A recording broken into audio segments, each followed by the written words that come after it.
Okay, good morning. So in I think yesterday's class we were discussing about Plato's education system. So what was the opinion of Rousseau on Plato's book Republic? He told it is one of the best treatise which has been ever written on education.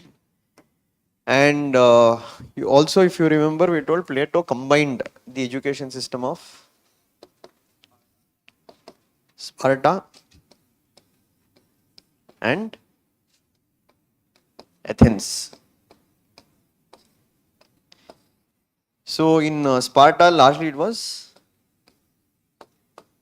public education or state controlled education. Here it was private education. Here women were allowed to be educated. Here women were denied education. Here there was compulsory military training. Here there was no compulsory military training. And because Athens has lost the battle to Sparta, so he felt that there needs to be a shift or change in his system. So he has proposed, these are all not that it came into being, these are all just proposals. You can say they remained as utopian ideas. Meaning of utopia means something which is not practical or something which is not real. So here when he said in his education system, as I told, all the children who will be born will be taken over by the state. There will be state nurseries and there will be something called as state appointed, what you can say, mothers in the to look after the children.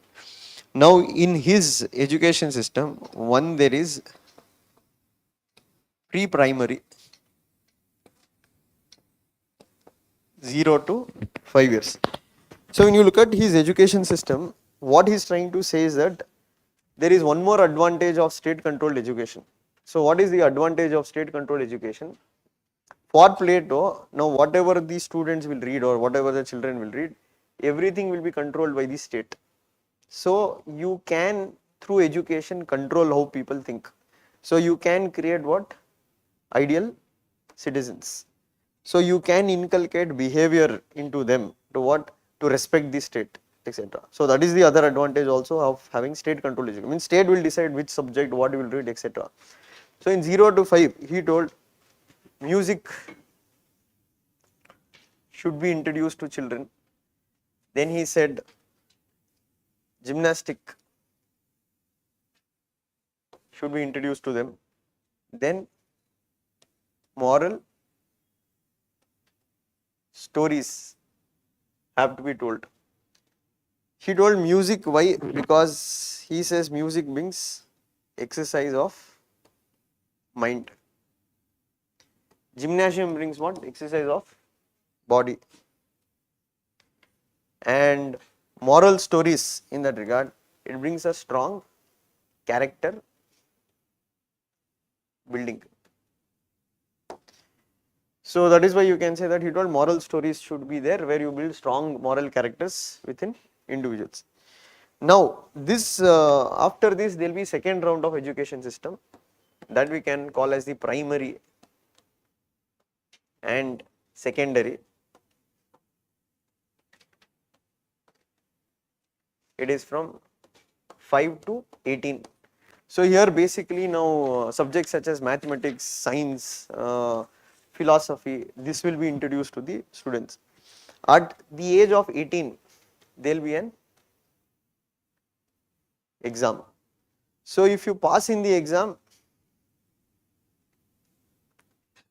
you can continue to your next round of education. So those who fail in the exam, they won't have any further role in education. So this we call as the producer class. Well, how is dividing the society into three classes? Producer class. Now they cannot have any kind of political power. They are now allowed to have family, they can do business, they can have private property, etc. But these people or those people who belong to this particular class or who failed, they cannot go on to study more. So if you cannot go on to study more, you cannot be part of the state. You are just an what you can say, continue your private business, etc. Now those who pass and those who go into the next round, from 18 to 20, they will be given higher education.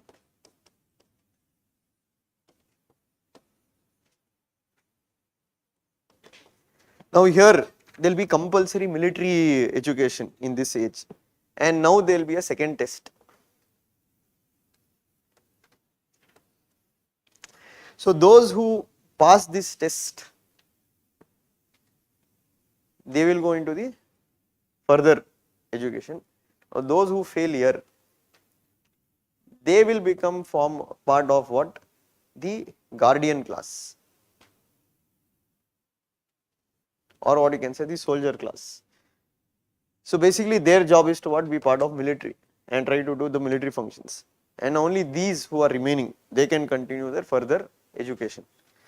Now from 20 to 30, after this there is no elimination. So you can see all the three classes are found. Those who are exited in the first round, they form what? Producer class. Those who exited in the second round, they formed what? Guardian class. Now the remaining are whom? The ruling class. So now these people will continue their education, because for Plato's education system is a lifelong learning process. It is not like a present day degree in that regard.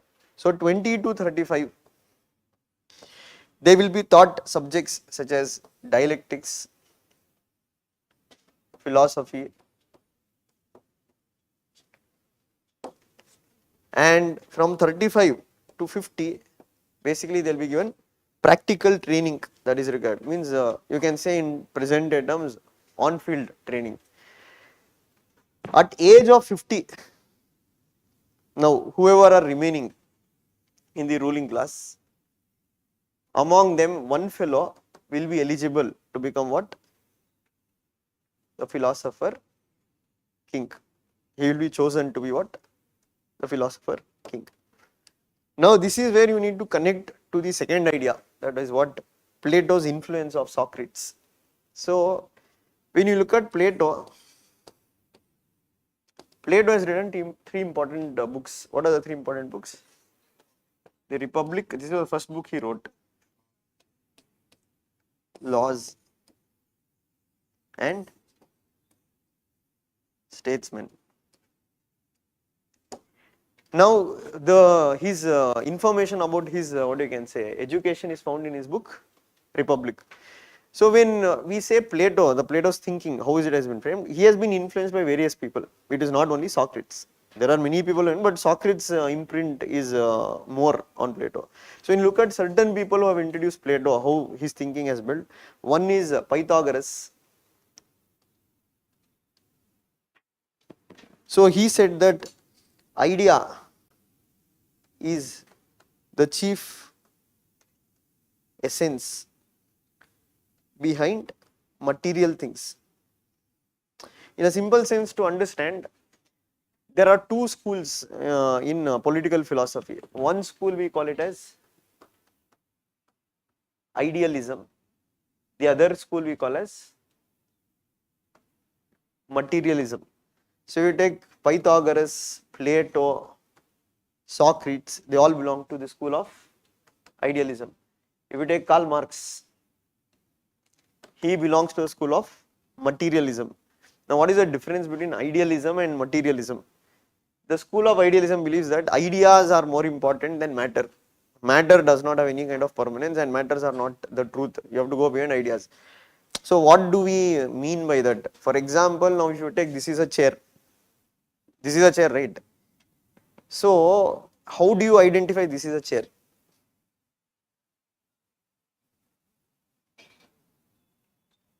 Okay, I will make one more thing. I will make the same thing and I will put into that spokes, and I will tell you sit. This is a chair. You won't sit. You need to have an idea that what constitutes a chair. Shape, it can be anything. There are square shaped chairs, there are triangle shaped chairs, there can be rectangular shaped chairs. So you cannot just go by the shape and say this is a chair. You have to also understand the essence or the idea behind what is a chair. Similarly, if you take a tree, right, or you look at a horse, so obviously the idea of a horse is not only the physical matter, you also have to know what are the characteristics of a horse. Then you will come to know, okay, let us take, horse has 4 legs, etc. But let us take, there is a horse which is only with 2 legs, it has lost his 2 other legs. So question remains is that, don't you call that as an horse? Will still call that as an horse. So for people of school of idealism, they believe that ideas shape matter. It is not the matter shaping the ideas. So for example, like Plato and Socrates, that is why they keep saying that whatever you see, that is not the truth. For example, money, power, etc. These are all material aspects. So you have to understand the idea behind. So you have to go into more understanding the, what is it, the law of the universe.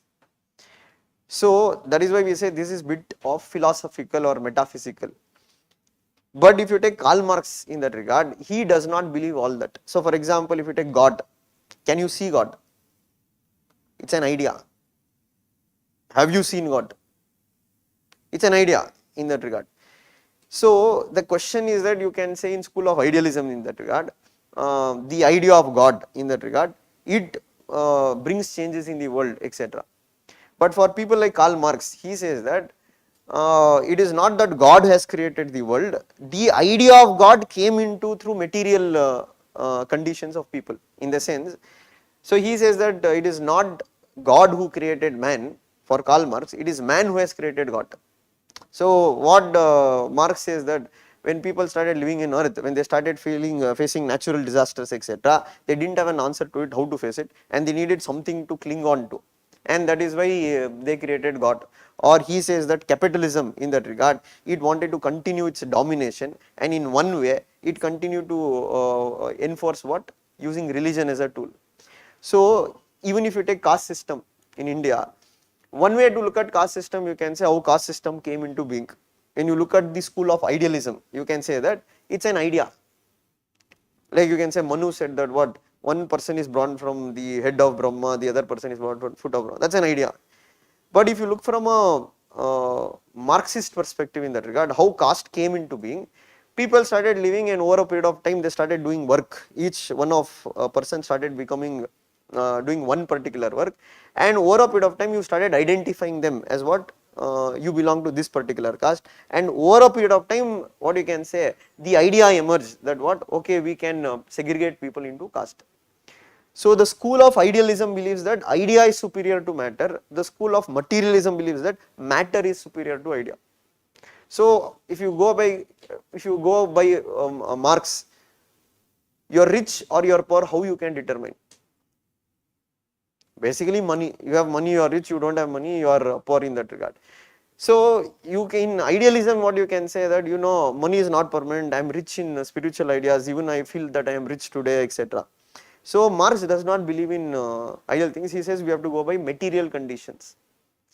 But this Pythagoras, this Plato, this Socrates, they all belong to which? The school of idealism. They don't believe that matter is important. Why they don't believe matter is important? For them, anything that is not permanent, anything that is destructible cannot be considered as important. So they believe that we have to go behind the ideas of the matter, not the matter itself, because matter is not, it can change form. It can change form, it is not permanent. Power, it does not remain with anybody once in hand. Power keeps shifting. So for example, you can say BJP was in power in Karnataka. Now Congress has come into power. Next again you can say, you cannot say Siddaramaiah will continue as CM. The power will change. So it is not something that is permanent. So Plato was deeply influenced by this Pythagoras, and Pythagoras was influenced how? This fellow had visited India, and he had come into this concept of Maya in that regard, which you read in Indian philosophies. Maya is again something, whatever you see, that is not the absolute truth. For example, a rope far away, it also appears as a snake. But how do you know what is a snake and what is a rope? Basically, you need to have ideas, right? Sensory organs, you cannot only go through your eyes, touch, everything else also matters. So one influence on him was Pythagoras, but Socrates also has told the same thing. It is not that anything different, but he has more influence by Socrates. By Pythagoras also has played a key role with Plato. Second person was Heraclitus. Heraclitus. He says that life is a continuous change. Life is a continuous change and nothing is permanent in life.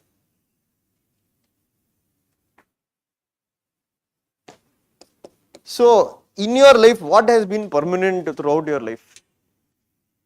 The pencil what you used in your school days, is it there with you? What is continuously permanent? Hmm? The only one thing you can say, it is knowledge that can't be destroyed. Everything else, like your body also, it has a lifetime, it will end. Or car what you buy. So do you think you have a car when you bought in a very young age and you still retain the car throughout your life till you die? Its utility, it will change. So even Heraclitus believed that life is all about constantly change. Even UPSC, you can say UPSC has also changed in a span of 15 to 20 years in type of questions they ask, etc. So again, this made Plato believe that what? Same thing, material conditions are never permanent. Matter cannot permanently say, matter keeps changing.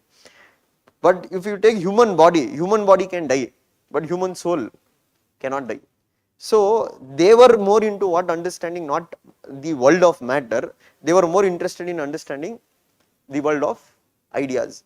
So that is why you need to connect to what Socrates said. Socrates said that if you are understanding the world of matter in that regard, he is saying that you are living in the world of illusion.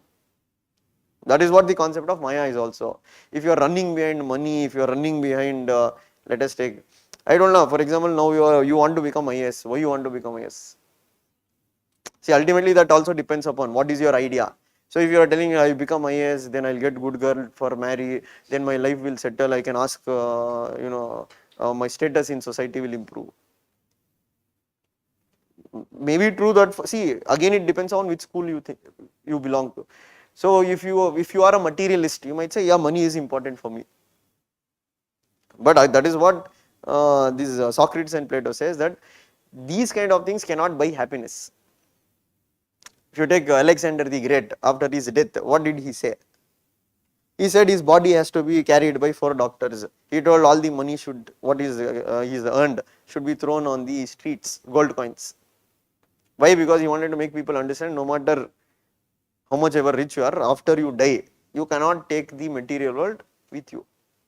So you can see what Plato is surrounded by his influences. Most of them, they come under what? The school of idealism. And that is why this fellow also is very idealistic. So when you look at his their theories in that regard, or his ideas in that regard, you find his ideas are a bit too extreme, or bit too radical, or bit too, you can say, idealistic. So for example, let us take now, if somebody says that, okay, I will score 450 in political science. Yeah, practically, theoretically, yes, but practically again you can say, is it possible? So Plato is, that is what we say, in every thinker, what you will find, when they are very young, they are very radical, but as they age, they become more practical. So for example, Plato, when he wrote Republic, he was young, but when Plato wrote the second and third book, that is the Laws, he became more mature. So you can see later, when we read his second book, there is a lot of changes in his ideas. He'll become bit more, what you can say, moderate. But in this book, what you find, he's bit more radical in that regard. He wants to change the world, etc. But many of the ideas, what you will read, what he gave, that once you start reading Communism of Wives and Property, even though the idea is great and all, practically is it possible to implement those ideas? You find that it is very difficult to, not only to implement now, even it is very difficult to implement during his times. You get a point? Same thing with Karl Marx also, you can see, when Karl Marx also, when he was young Marx in that regard, he was more radical than what he was in his later works. So why we say that, that is what you can see even UPSC, if you look at why UPSC wants to reduce the civil service age, because they want youngsters into the administration. Why? Because youngsters are always radical, means they can do things. For example, now you can say first attempt students, you can say, yes, we will do it in 3 months, 4 months, 5 months. Whether they'll do it or they will not do it is secondary. That Josh is there. But if you now go ask me or Sudeep sir, they'll say, kashta, kashta, yeah. Because it's already old, experience is there. when you are young, you are inexperienced, and that young blood will make you do things. So if you are a district collector and all, if you are very young, they want people to go to the ground. Youngsters will be more, what you can say, radical in their approaches. But once you become very old, like if you take 35 years, 34 years, now you will be married, you will have family life where you can be, you can do the groundwork. And that is why they are against the idea of that. Means they want to do, but the problem is that public pressure. So you can see there will be certain reforms after the elections, what UPSC will bring about, such as reducing the civil service age, because that has been a long due proposal from what you can say various committees, that reduce it to 26 or 28. You don't need people 34 and 35 into the administration and thing. And one more disadvantage is that if you after 32 or 34, the reaching the highest level is not possible. Means if you get selected at a very young age, then you can aim to become chief secretary, or you can work, that experience will be there more. So same way, that is general, young people will be highly radical. So if you see Plato's ideas, he is very idealistic. That is why we say he belongs to the school of ideas, he lives in the world of ideas. If you say whether it is applicable in material condition, real world, that we cannot agree to an extent. So his influences are all whom? Most of them are idealists in that regard. Pythagoras, Heraclitus, and you have the biggest influence on him is Socrates. And he borrowed two main elements from Socrates. One, Socrates said, knowledge is virtue. So just connect back to the point where yesterday we said, what's according to Socrates? Socrates said there is two types of world. One is world of matter, the world of ideas. And for Socrates, world of matter is what? It is an illusion. What do you mean by illusion? In Kannada we say it is Brahme or Maya. And for him, world of ideas, he also calls it the kingdom of God. This is real. But Socrates says that what? The problem with people is that to understand the world of ideas in that regard, or we can say virtue is one of the highest moral character what you can have, you need knowledge. And again he says that in knowledge there are two types of knowledge. False sense of knowledge, the other is true sense of knowledge. So during Socrates' time, and even during Plato, because he was a student of Plato was a student of Socrates, they at that point of time in Athens, sophists were dominating. Sophism or sophists. So who are sophists? Followers of this scholar. And what did they promote? They actually promoted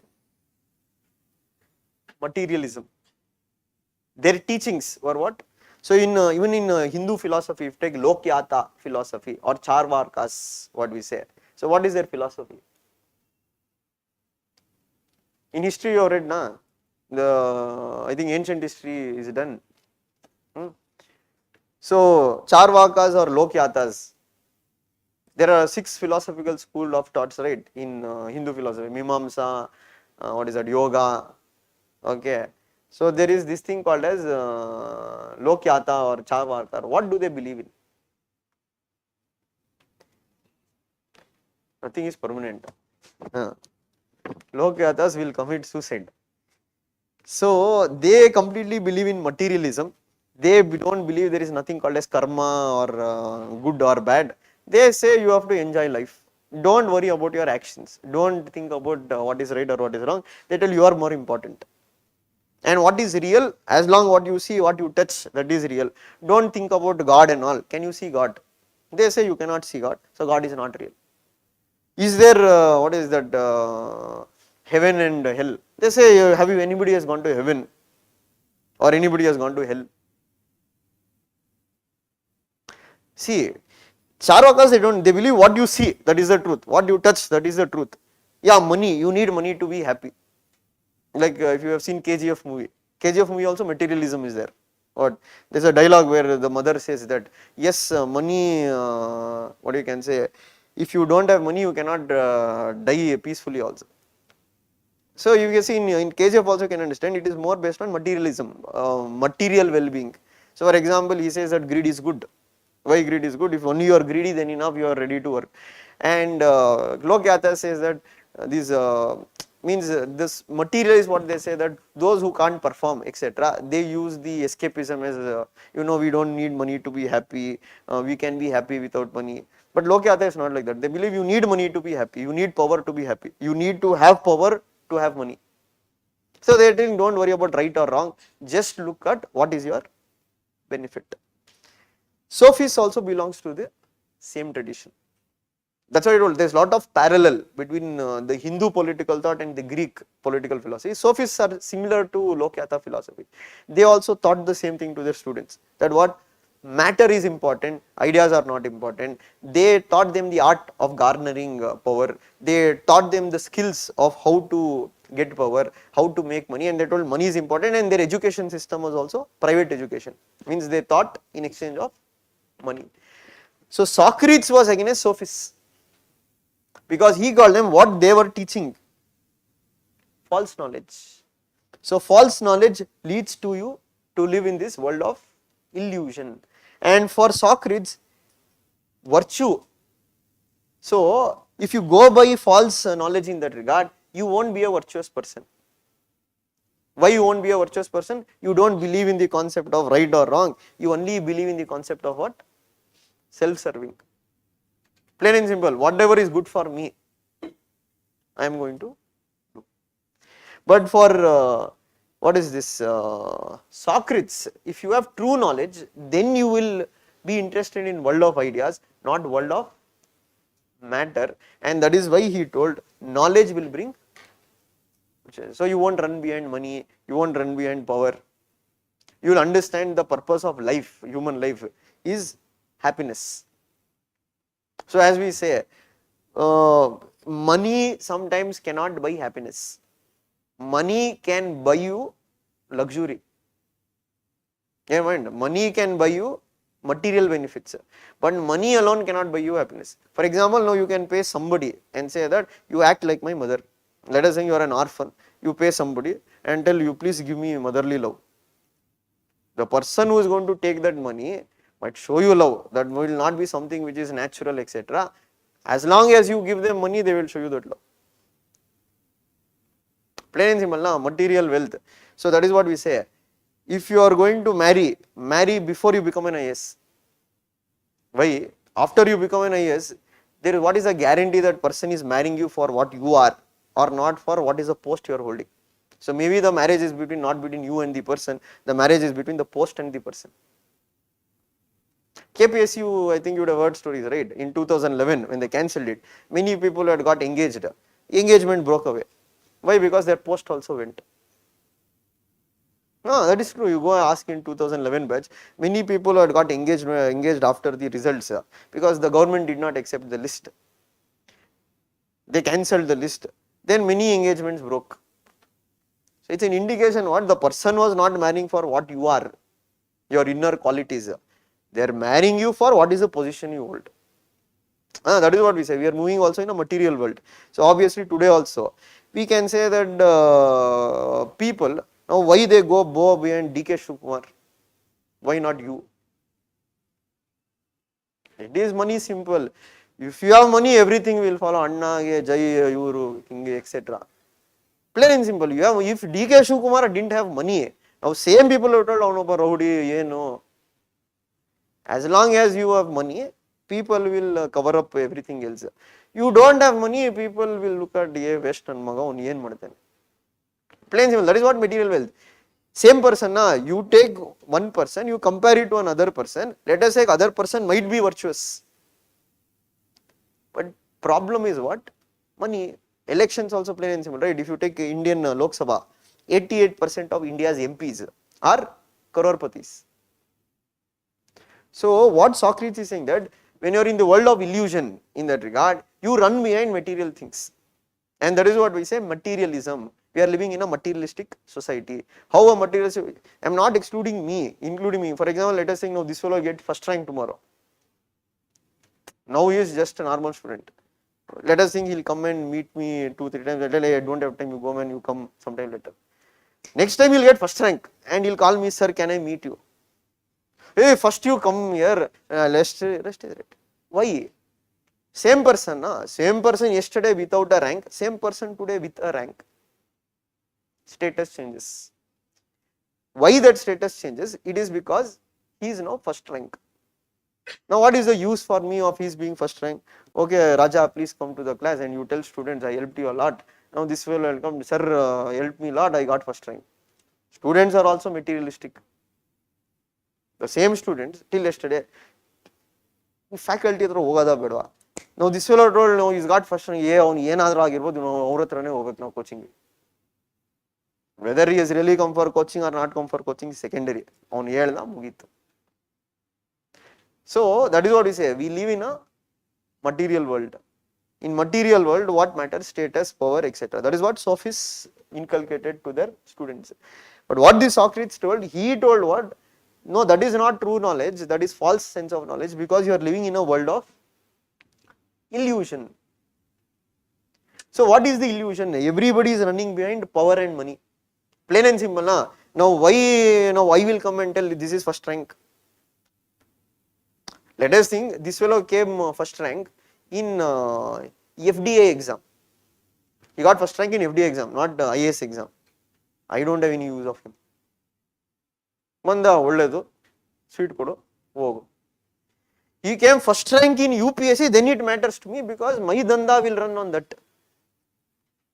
End of the day it is money, na. See, illusion is different. Remove first rank, etc. What is the end product?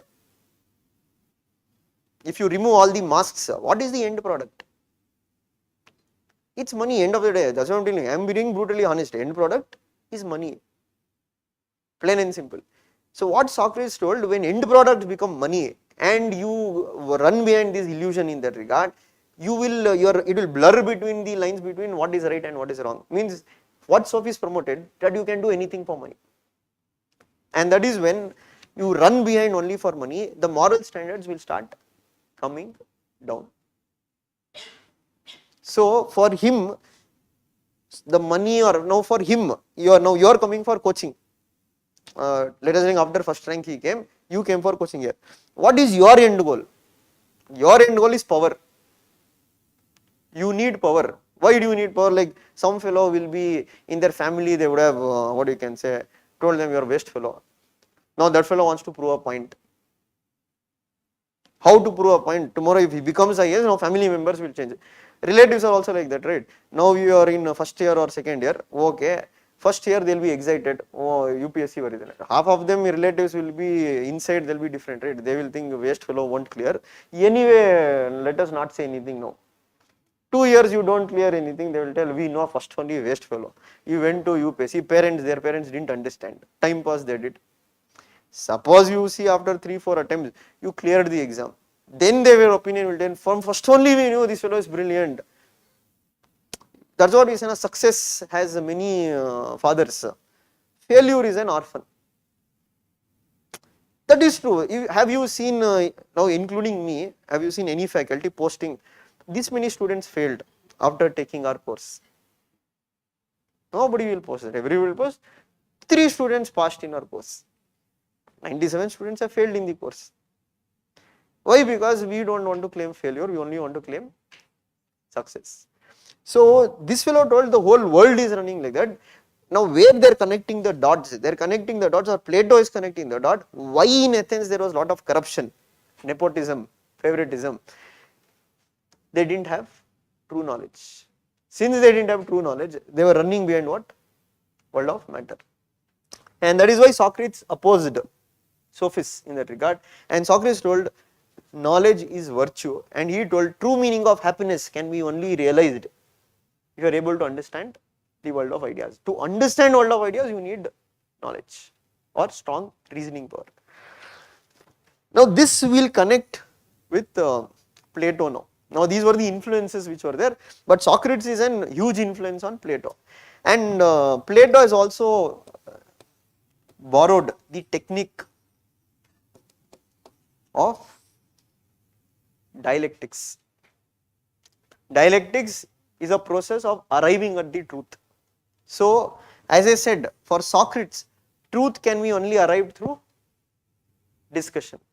And we say usually there are three laws of the dialectics. What is that? For every thesis, there is an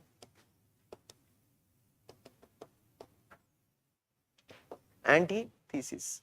What do you mean by that? For every argument you make, there will be always a counter argument. In anything you take, there is both positive and negative. So when the dialectics will come to an end, okay, we are speaking about here dialectics of ideas in that regard. When we are able to arrive at a stage where there is no more negativity in it. So let us take there is an idea A, there is an counter idea B. In idea A, there is 50% positive, 50% negative. In idea B, there is 50% positive, 50% negative.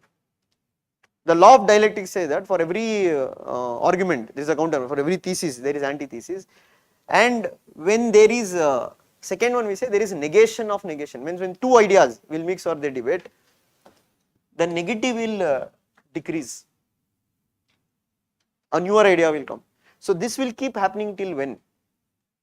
When we arrive at an idea where only positive has remained, the dialectics will come to an end. Means we will start debating in that regard. Once we debate, now you will pinpoint what are the negatives in my idea, I will pinpoint what is the negatives in your idea. So we will come to a newer idea. Then one more person might say this is there is some negatives in this idea. So this keeps happening, and when every one of us are able to come, there is no longer any more negatives in that idea. We say dialectics will come to an end.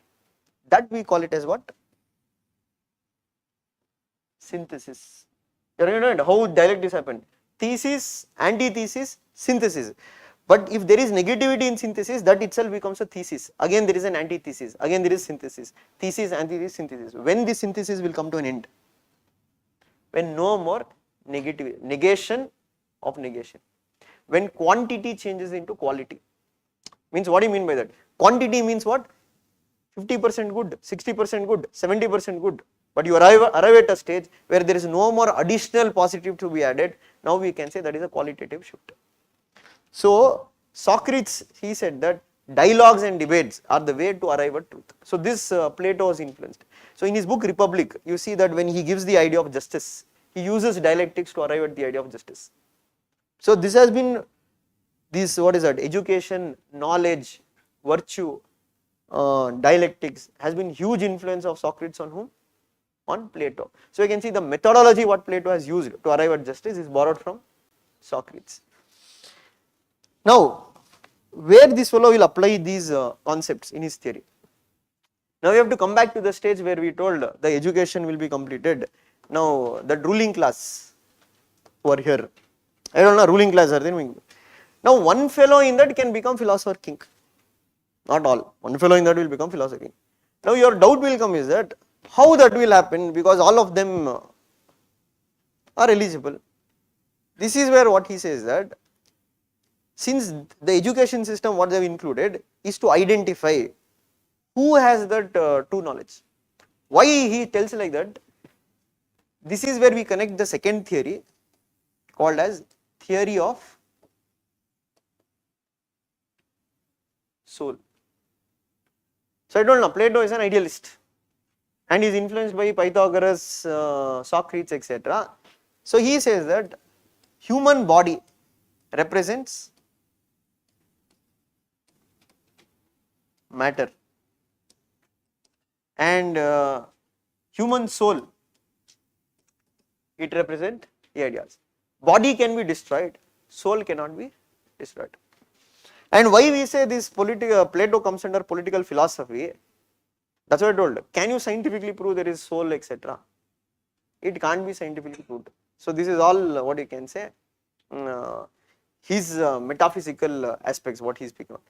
So he says that in the whole world, every living being has a soul, and every human being has a soul, and every human soul, he says it has three elements. Every human soul will have three elements: reason, courage, appetite. Every human soul will have this. And what he says that, but the problem is that every soul will not have equal components of it. In some souls, reason is dominant. In some souls, courage dominates. In some souls, appetite dominates. So, according to him, in which soul the reason is very dominant, they have the capacity and the capability to understand the idea of God, because for him, God represents perfection. The world of God is the world of ideas. So to understand this universe which has been created by God, the true meaning, meaning of happiness, life, you need to have very strong reason in your soul. So the exam what he will do, that is to divide the human souls, means humans, according to their soul is dominant where. So those who got exited in the first round, their appetite was dominant. Those who exited in the second round, courage was dominant. Now those who are remaining, reason is dominant, because you can pass that exam only if you have that kind of knowledge. And if you see how he is dividing now the humans in that regard based on his soul, he is putting all the people where soul reason is dominant into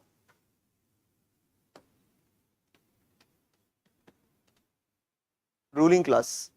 He is putting all the people where the courage is dominant into what?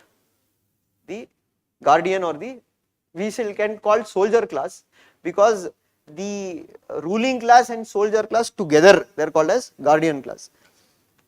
Appetite, we call them as the producer class.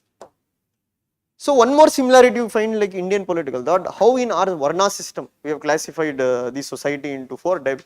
Here the Athens society has been categorized in by three classes, not caste, classes: ruling class, soldier class, producer class. Now since the ruling class who are there, the remaining people, so they have very high reason. You can mind, they have very high reason. The reason is very highly dominant in their soul. Now connect the point. What he says, those who have very strong reason, who have the capacity to understand true knowledge, who have the capacity to understand the world of ideas, so obviously they are the people who won't run behind money, power, etc. They are not interested in it. In fact, they see money, power as what? Poison. So those ruling class who are remaining, they are not ready to accept the position of philosopher king. Why? Because you are going to become the ruler. Ruler means what? You are going to have power. They are more interested in what? They are more interested in further study of life.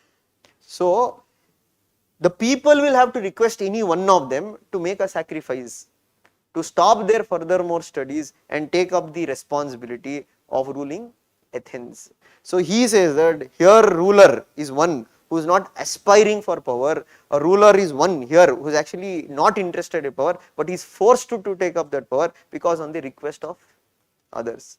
So one among them will have to make that sacrifice and become the philosopher king. Can you mind? So according to why that fellow should become the philosopher king, because a person who has that kind of knowledge won't be interested in power. That is his argument. Now you can bring counter arguments in that regard, that you will read when we read criticism. But now you are only understanding Plato's point of view. So for him what? Among ruling class, any one of them will make the sacrifice and they will go on to become the philosopher king. Others will assist him. So this is why he says that this education system is very important, and the classification what he has made: primary education, pre-primary education, secondary education, higher education and practical studies. So at the age of 50, one of the person will become philosopher king. So if he dies, there are other ruling class, again any one of them will lead. This is one of the thing what he said in his education system.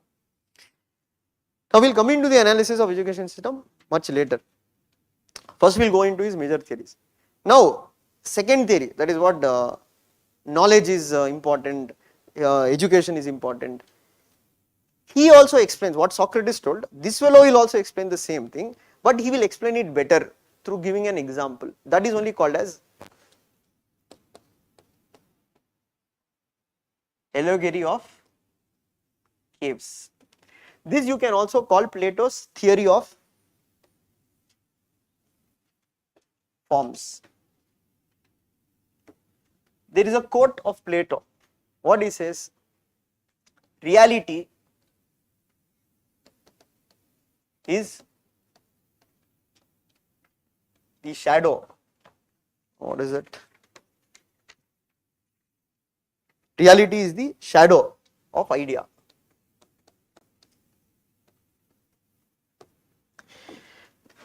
So we need to understand what he means by that. To give a simple example, he says that imagine there is a cave. The cave has only one opening.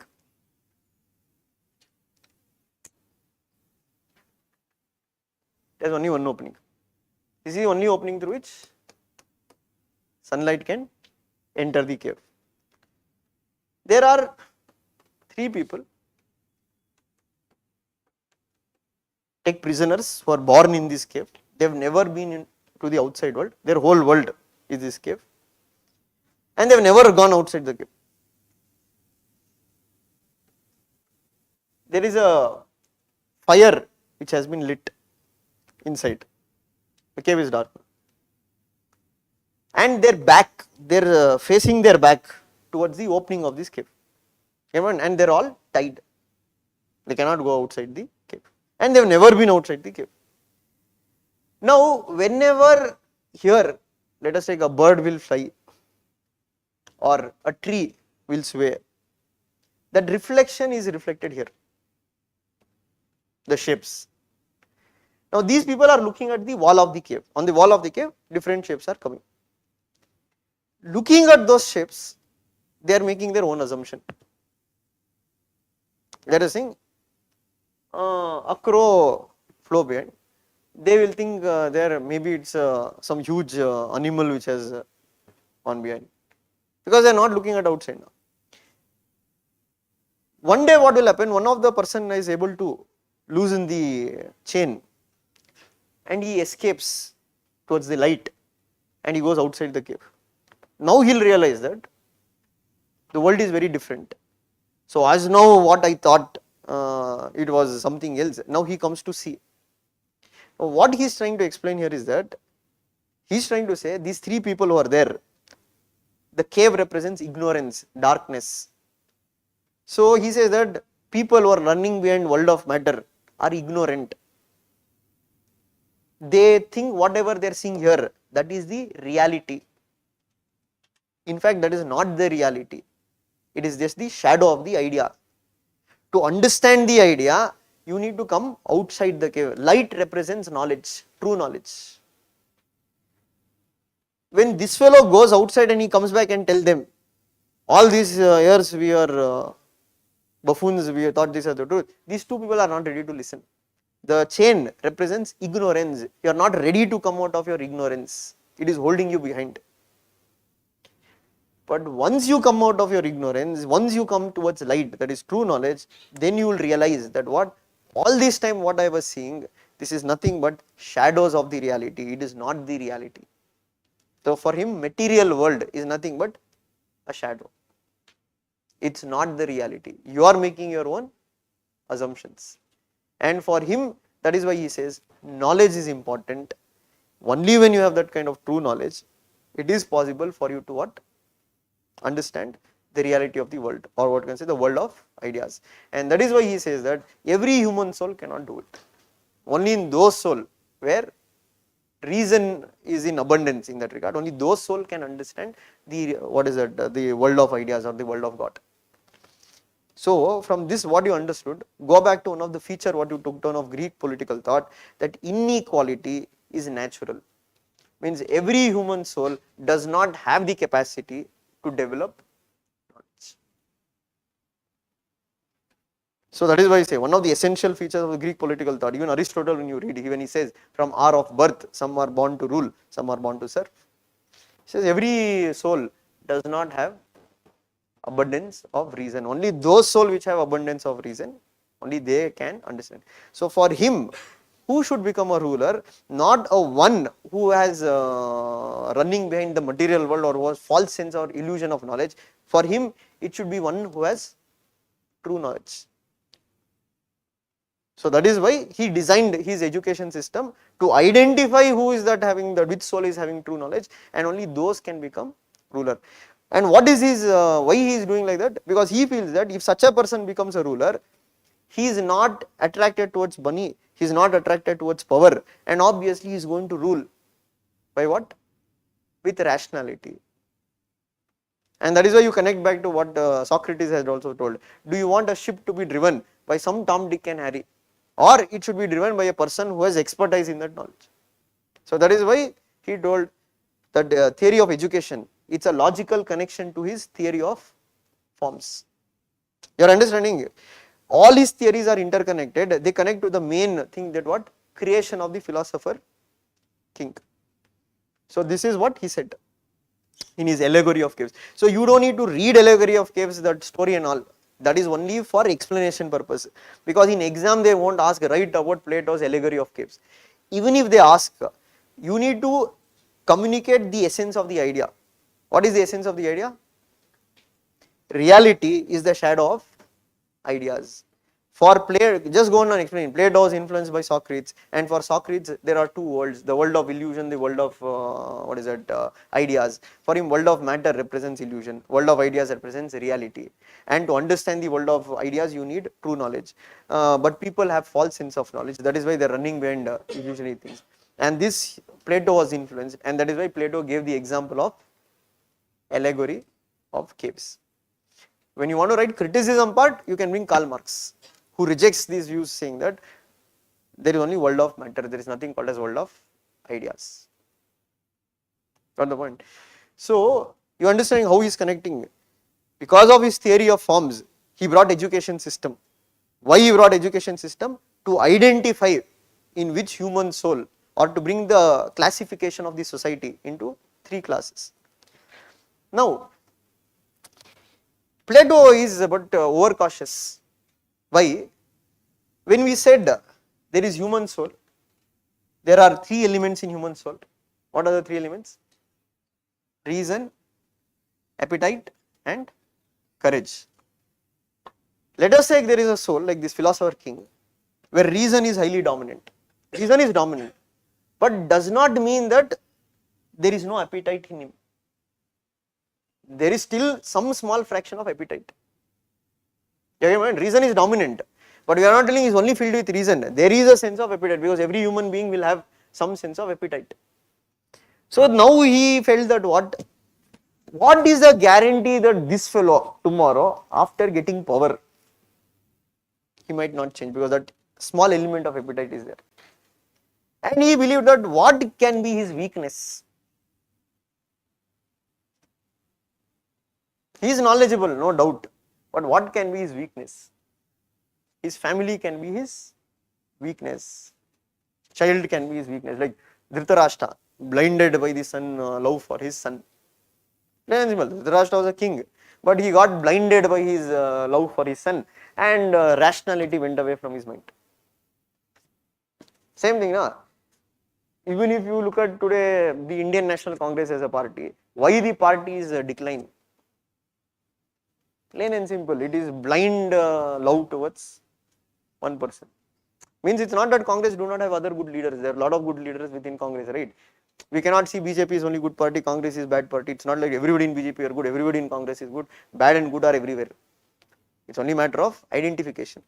So it does not mean that in Congress there are no good leaders. There is a good leader, Sachin Pilot is there, etc. That problem is what? The party cadre has been blinded by what? One person. So family is always a liability, family is always a weakness.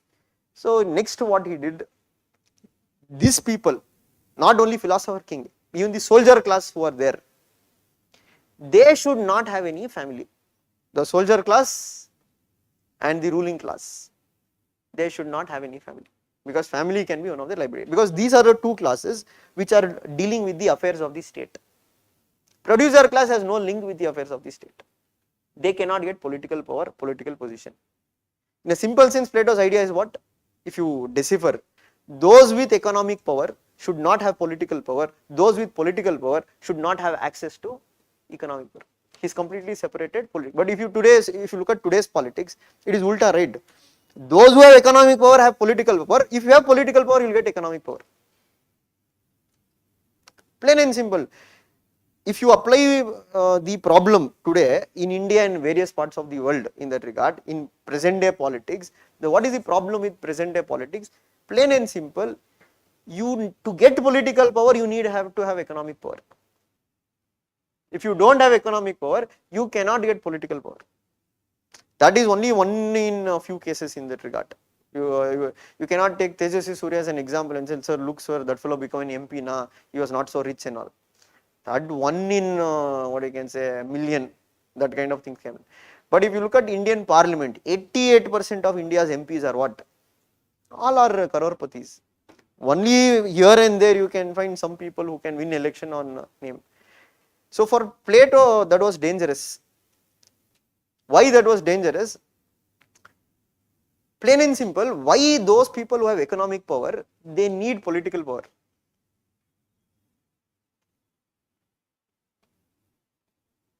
Why?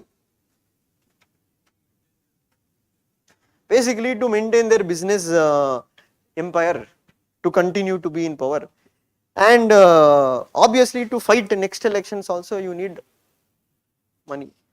So Plato's logic was that those who are in power, they should have no economic incentive. They should not have anything to do with economic relation. Those who have economic power, they should not be in politics. So producer class can have their personal wealth, they can have private property, they can have family, but the ruling class and what? The soldier class, they cannot marry, they cannot have their own family. This idea what he gave is called as communism of wives and property. So you can say Karl Marx also spoke about communism, right? You know it, communist ideology, communism. You've never heard of communism? Oh, who gave the idea of communism? It's not that communism is only given by Karl Marx. Communism was there even before Karl Marx. Communism basically means community living. Karl Marx in his idea, he spoke about how to attain his idea of communism. So if you take Plato, Plato also spoken about much before Marx about the idea of communism. He called it what? Communism of wives and property. It's simple. He told the the ruling class and the guardian class cannot have family and they cannot have private property. They cannot have any private property. They cannot have family. They cannot marry. Now, how they will be leading their life? They'll have something called as, now how the state, it will provide them quarters to stay. Housing facilities they'll only provide for them to stay. It's like you can say an hostel. Community kitchens will be there. Means food will be served to them. They have to consume food. What is their main goal? To look after the affairs of the state. They should not have anything to think about family, etc. And they cannot have any kind of private ownership of property. So it's like they're dedicating their life to the state. So why did he do like that? Because he told the main problem in Athens at that point of time was corruption.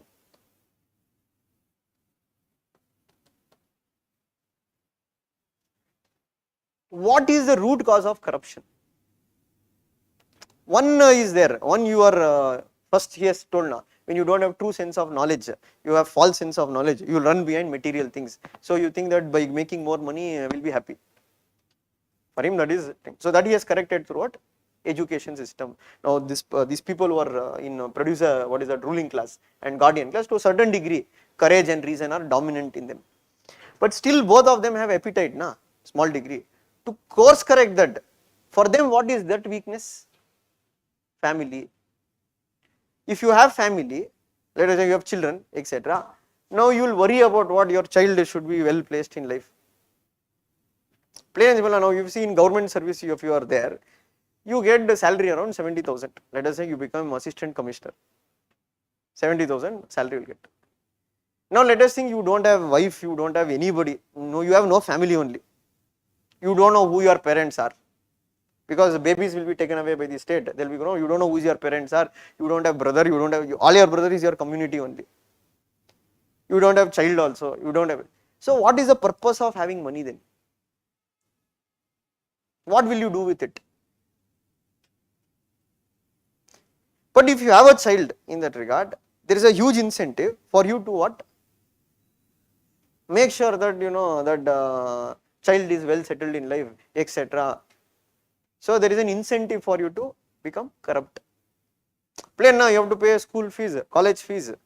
Now you have to look after a house, you have to go get food on table. So obviously with 70,000 salary, can you do all that? Plain and simple. Now if you take here also, why there is a lot of corruption in government servants. Imagine now in police, you can say police is one of the most corrupt institutions in the country. But logically also, why do police officers take hafta? With what government salary they give, it is impossible to run a police station. Not at all possible. If whatever the money the government will award to do, what is that, surveillance. If you have seen Amir Khan's show, Satyameva Jayate, they have done one program on police reforms. So that police guys only have told why there is lot of this hafta culture in police, because the government allocated money to do what you can say night patrols and all. The petrol for India's crime rate, it is too less. They have to put extra money. From who will give that extra money? That comes to mainly through what, hafta, etc. So police cannot run without taking hafta in India. So obviously why? Because again they have family, etc. They have to educate their children. From where money will come? Obviously there is an incentive for what? Corruption. So this fellow, what Plato said, the root cause of corruption is family. He told family is more dangerous than private property. So he told that is why he is cutting off both. Ruling class, guardian class cannot have property, they cannot marry or have their own children. Children is different, that one more concept I will connect now. But they can't marry, they can't have their family. And he told by this what will happen? Whoever becomes a philosopher king and who are in the guardian class, now that element of appetite, that is also taken away. So he says that I am building a foolproof system where the person who is going to rule, neither he will be corrupt, neither, and he will be highly knowledgeable, and this is what he is telling, the perfect king, the philosopher king. That is why he says, until the kings learn the art of philosophy or philosophers become king, the world will not rest from its evils. This is one of the statement given in the exam. And I told, comment on it. That is told by Plato. What does Plato say? Unless philosophers become kings or kings learn the art of philosophy, the world will not rest from its evils. That is nothing but is telling philosopher king should be there. So king should have knowledge, education too. Now one more part of communism of property you understood. What is this communism of wives? Communism means community living. There is no private, like if you see tribals, they live together. In tribal community, there is nothing called this is my property or your property. Tribals is collectively owned. So here also same idea. Now this guardian class and producer class, they don't have any private property, they live together in what, hostels, etc. Now what is this communism of wives? This is where he brings Eugenics. What do you mean by eugenics? Genetic purification. So, in Plato's theory, he also speaks about genetic purification. So, he told for Athens to become a very far superior state, their race, what is there, should be very far superior race. And how to do it? So, he says that he brings a system called as state controlled mating.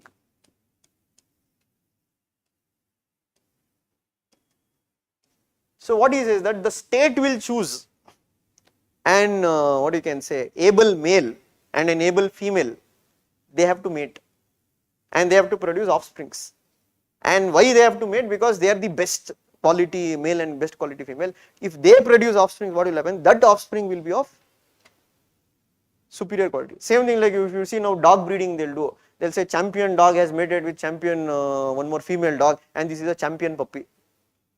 Now that is how in dog breed the value of the puppy goes again their line. Getting point? So same thing what he told here, the state will control the mating. This guardian class who's there, this what is that soldier class and this thing. Now the state will decide who should mate with whom and that offspring what will be produced, that will be again taken away by the state. So in a way he brought what? State controlled mating. And why he told the advantage of this is that he told we will be able to improve our genetic purity. So good quality males and good quality females will be there. This will strengthen Athens. So this is one way why it is called as community of wives. So the woman is not wife of any one person. So this is one more idea what he has included under communism of wives and property. So this is one more major theory. I am not going into criticism, I am just telling the theory first. Now coming to the philosopher king. So now who is a philosopher king? One who has completed the education system, one who is not married, one who does not have a family, one who cannot own private property. In a simple sense, one of the most intelligent man in Athens. Now what is the powers this philosopher king has? There are certain duties he has to do. One, it is his duty to ensure that the functional specialization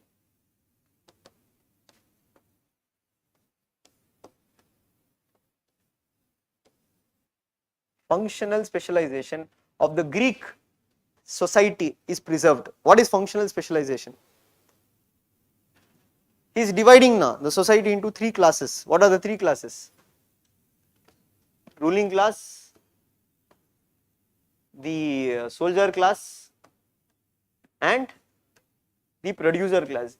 He calls the ruling class as gold, the soldier class as silver, producer class as bronze with level of purity. So those who are in ruling class should rule, those who are in guardian class should guard, those who are in producer class should produce. They should not do any other work. Once you get into that class, lifelong you have to do that work. So the duty of the philosopher king is to maintain this functional specialization, because he says that if soldier goes on to rule or ruler becomes a soldier or interchange will happen, this will destroy the Athenian political system. That's why I told, when you look at Hindu political thought also, Varna system, if you say, the same logic applies. Once you are born into a particular Varna, lifelong you have to be doing the work what that Varna requires. The only difference here there is that here it is based on he is giving you an opportunity to either go into ruling class or this thing. But in Varna system initially it was like that, it was based on your abilities. But over a period of time what it became? Based on birth. And Varna system is also nothing but functional specialization. In simple terms, what is Varna system? If you are good in knowledge, you are a Brahmin. If you are good in fighting skills, you are a Kshatriya. If you are good in business qualities, you are a Vaishya. If you are doing other menial works, you are a Shudra. So before it is not like that you are born in a Brahmin family, you become a Brahmin. You should possess that quality. But what happened here by later Vedic period, it started becoming based on birth. Here also if you see, this is not on birth, but this is based on your abilities. And how is determining the abilities? Based on the theory of souls. And what is the duty of the philosopher king? To ensure that this functional specialization is maintained. It is his duty to ensure that there is no intermixing of work.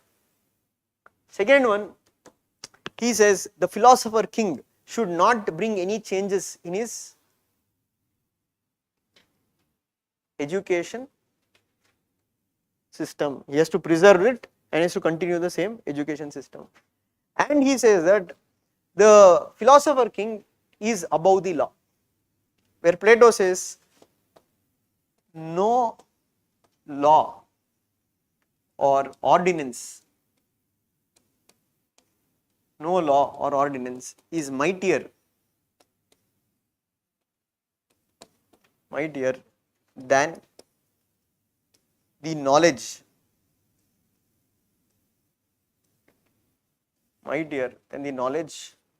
of philosopher king. So what do we mean by that? It's a statement given by Plato. No law or ordinance is mightier than the knowledge of the philosopher king. This basically indicates Plato is saying that philosopher king is above the law. Law is for common people.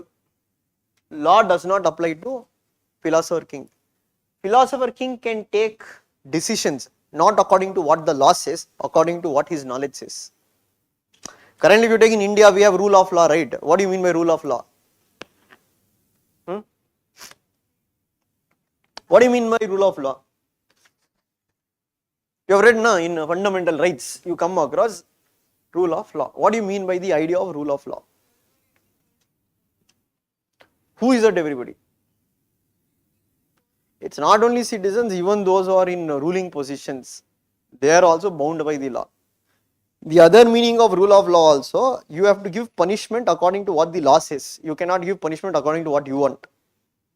So for example, if somebody has committed a crime, if there is a law which says that that is a crime, only then that fellow can be punished. For example, in Nirbhaya incident, one of them was a juvenile. So basically he was punished for 3 years. Now you cannot tell we'll give him death sentence. Why you cannot give him death sentence? There is no law which says that you can give a death sentence to a juvenile. Now the law has changed, you can give for those who are between 16 to 18 in that regard. If the Juvenile Justice Board, if they recommend to the court that he can be tried as an adult, that time you can give him life imprisonment also currently. But that law does not apply to that Nirbhaya incident guy. Why? Because there is no what is that ex post facto law, or what is that, what do you call that, retrospective application of the law. So according to our system, everything revolves around the law. But for Plato, no law or ordinance is mightier than the knowledge of philosopher king. So he told law does not apply to philosopher king, he is above the law. Why is above the law? He has so much knowledge in that regard, you can't limit him by the law. So he says that it is like you are asking an expert medical practitioner, a doctor, you see the medical book, then you give me medicine. He says, can you go to an expert doctor and say that you please open the medical book, you read what is there in the medical book, then you give me. No, he is an expert. His experience is more. So he says the same thing, philosopher king has studied so much, he has so much knowledge, that why do you want to limit him by the law? Second thing in that meaning is that he says that law is ineffective. Law is not always useful. Why? One, he says that law cannot tackle emergency situations. Take Nirbhaya incident in case, there was a rape in that regard. Now that 17-year-old who was there, now even though we know that he has committed a brutal crime, but he escaped with what?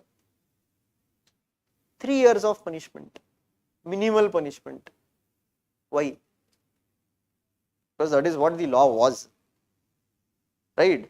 And even if you want to change the law, that law will not apply to him. So he says that there are limitations to law. Law cannot be everywhere. Now let us think tomorrow, now in insides, now we will make various rules and regulations. But we would have not thought in our mind that somebody will steal that camera. We never thought, oh, how is that possible? We have not made a law for it. Now some fellow comes one day, he steals it. But we don't have a law for it. Obviously, what will happen? You cannot punish that fellow. Either tomorrow you bring the law and tell in future that nobody can take the camera. But that moment you can't do anything, right? So Plato says that law has its own limitation. So he says that don't bind the hands of the philosopher king by the law, give him complete freedom. Let him act without the law. He is above the constitution. He is the constitution. So in a way you can say he is mooting for what? A single man autocratic rule. So whatever the philosopher king says, that is the law. Whatever the philosopher king directs, everybody should follow. And philosopher king is above the law. Law is only for common man, and he can change the law however he wants. He can apply the law. The only two limitations on him is what? He cannot change the laws regarding education system and communism of wives and property. Rest, he has a complete free hand. And for him, the other argument what he makes is that who makes the law? Who makes the law? He says, okay, people can make the law. He says law represents average wisdom. Group of people, average thinking people, and they comparing him to philosopher king, who is one of the most knowledgeable person. He says average wisdom cannot compete with the knowledge of philosopher king. Philosopher king is above this average wisdom. So he says that law represents average wisdom. So that is why he says that law will not apply to philosopher king. So that is why he made that statement, no law or ordinance is mightier than the knowledge of philosopher king. So what is the meaning? Mightier than the philosopher means the knowledge of the philosopher king is much above the law, much greater than the law. Few books cannot limit the powers of the philosopher king, or not should limit the powers of the philosopher king. And that is why he gave a complete free hand to philosopher king. Now this is what exactly is all theories combined together, this is what he created. So his answer to the problems of Athens is what? Creation of the philosopher king, communism of wives and property, theory of forms, his education system. Now let us come to the criticism part. This is what Plato said, this is what idea was given by Plato. So you did, what is Western political thought? A political idea of a scholar belonging to certain time period and certain age. Now let us go one by one, his ideas. Education system. Okay, Rousseau told it is one of the best treatises ever written on education. Agreeable to a certain extent, yes, he has comprehensively stressed. And we can also agree that yes, education is important to the ruler. One who is going to rule should have basic education, that is important, that we cannot disagree with Plato. But where we cannot agree with Plato is that practically if you think, his education system is 50 years. You have to keep studying till what? The age of 50. Is it practically possible? One thing. Second problem is that he is speaking during a time period when population was so less. It was in city state of Athens, because he is telling that we have to create state nursery, state should take over all the children for education. Now just compare and think of a country like India. Let us think now for a moment, we will bring this Plato's philosopher king into India. Is it really possible by us to give education system to all the children in India, create a state nursery and the state will take over? Is it practical? You need money, right, for that kind of financial power should be there. Third problem with his education system, state controlled education system. State is controlling the education system, state is telling what you should read, what you should not read. So what is the guarantee tomorrow if the state, now what is the problem with state controlling education? That you can see in India also. Between BJP and Congress in that regard, we see that they try to control the textbooks. Plain, that is nothing but state controlling the education system. Why? How do you know Gandhi is great? Have you seen Gandhi? Have you lived with Gandhi? Then how do you know Gandhi is great? Books, what is written? Don't think I'm not telling Gandhi is not great. I'm just asking a question, how do you know Gandhi is great? Basically, book written by a person. You have read that book or documented in history. So, now let us think, now I control the book and I will write Nathuram Godse is great. He is a martyr, he took away Gandhi and he saved India. Now the next generation. Obviously next generation will think, yes, Nathuram, no, there is nothing wrong, Nathuram Godse is also great. So obviously, if we control what you read, that is how your thinking abilities will grow. So the problem with state controlled education system is what? The state can manipulate your thinking and state can make you subservient. So what should be the purpose of education? To discover the truth. You are getting in mind? How do you discover the truth? I will give you both positives and negatives of Gandhi. You decide for yourself what is Gandhi to you. I should not superimpose my opinion on you. I can have my own opinion about Gandhi or somebody else. But my opinion should not be your opinion. Mine is just an opinion. But you have to develop your own opinion by knowing both aspects of Gandhi. So when we say certain books are banned, certain books are banned. If you ask me, no book should be banned. Read every book. You try to know what is the truth or what is not the truth. That is how your knowledge will grow, right? You have to read both sides. Only then you will understand the truth. But if you read only one side, and if you take Bhagat Singh issue and Gandhi. Now Bhagat Singh supporters will tell what Gandhi didn't do much enough and Bhagat Singh was hanged. But if you read Bipin Chandra in that regard, I am telling the fat book which is there. Bipin Chandra in the book he writes that Gandhi did his maximum effort what can be done to get Bhagat Singh released. But that Irwin did not agree. You are in mind. So, problem with Plato's prescription. Why I am telling Plato is political philosophy, he is prescribing a lot of things. Problem with this prescription is what? State controlled education will lead to what? It does not lead to creation of ideal individuals, etc. It leads to creation of individuals who are subordinated to the interest of the state. That is his problem with his education system. Second problem, what is the guarantee that a person who is the most knowledgeable person won't become corrupt? It is Plato's assumption. What Plato is trying to say, you are very knowledgeable, you are not married, you don't have family, so you should be given complete power, you can use power however you want. End of the day, even the most knowledgeable person is a human being. It's two different things. Being knowledgeable, being ethical are two different things. It is not necessary that always a person who is highly educated will be ethical, a person who is not educated is not ethical. Equally true, right? If you take major scams which has been committed, Harshad Mehta scam, etc., they have been all committed by people who are highly educated. So, we cannot agree with the logic of what Plato is saying that the most knowledgeable person cannot become corrupt. There is every possibility the most knowledgeable person also can become corrupt in certain times. Next problem. What did he say? He said that there is this soul, the soul has three elements, in some souls there is reasons, in some souls there is no reason. Where is that soul? How did he determine in which soul reason is there?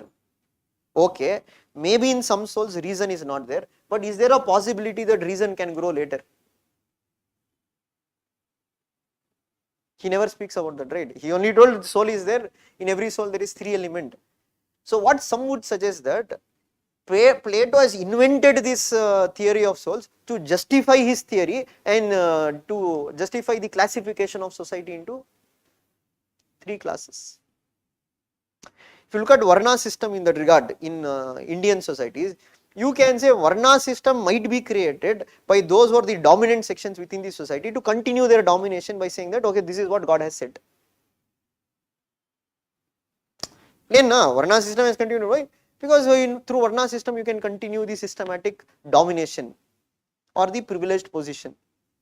Same way here, Plato might also have invented this theory. Why? Because to justify saying that okay, the most knowledgeable person should rule. Third thing, if you look into his education system, he's spoken about philosophy, he's spoken about music, he's spoken about gymnasium, he's spoken about military skills. Okay, you can find that is correct to a certain, like countries like Israel, even today, there is compulsory military training. Agreeable. Some things we can borrow from what Plato is saying even to today's world. Because if you take in countries, some countries, Japan, Israel, military training is compulsory. Everybody should go serve in the military and come for at least 2 years. Agreeable, that is required because we need able citizens, etc. But where we cannot agree with Plato is that to rule, you need administrative skills, right? He is never spoken about any kind of specific subjects where it deals with the art of administration. He is only speaking about philosophy, etc. You cannot rule only with philosophy. You also need administrative skills. Fifth thing, his communism of wives and property. What he told, those who are ruling class and those who are soldier class should not have family, they should not have private property. His own student, Aristotle, he criticizes Plato, saying that what Plato is saying is not logical or not practical. Why? He says that private property and family both play a very key role in an individual's life.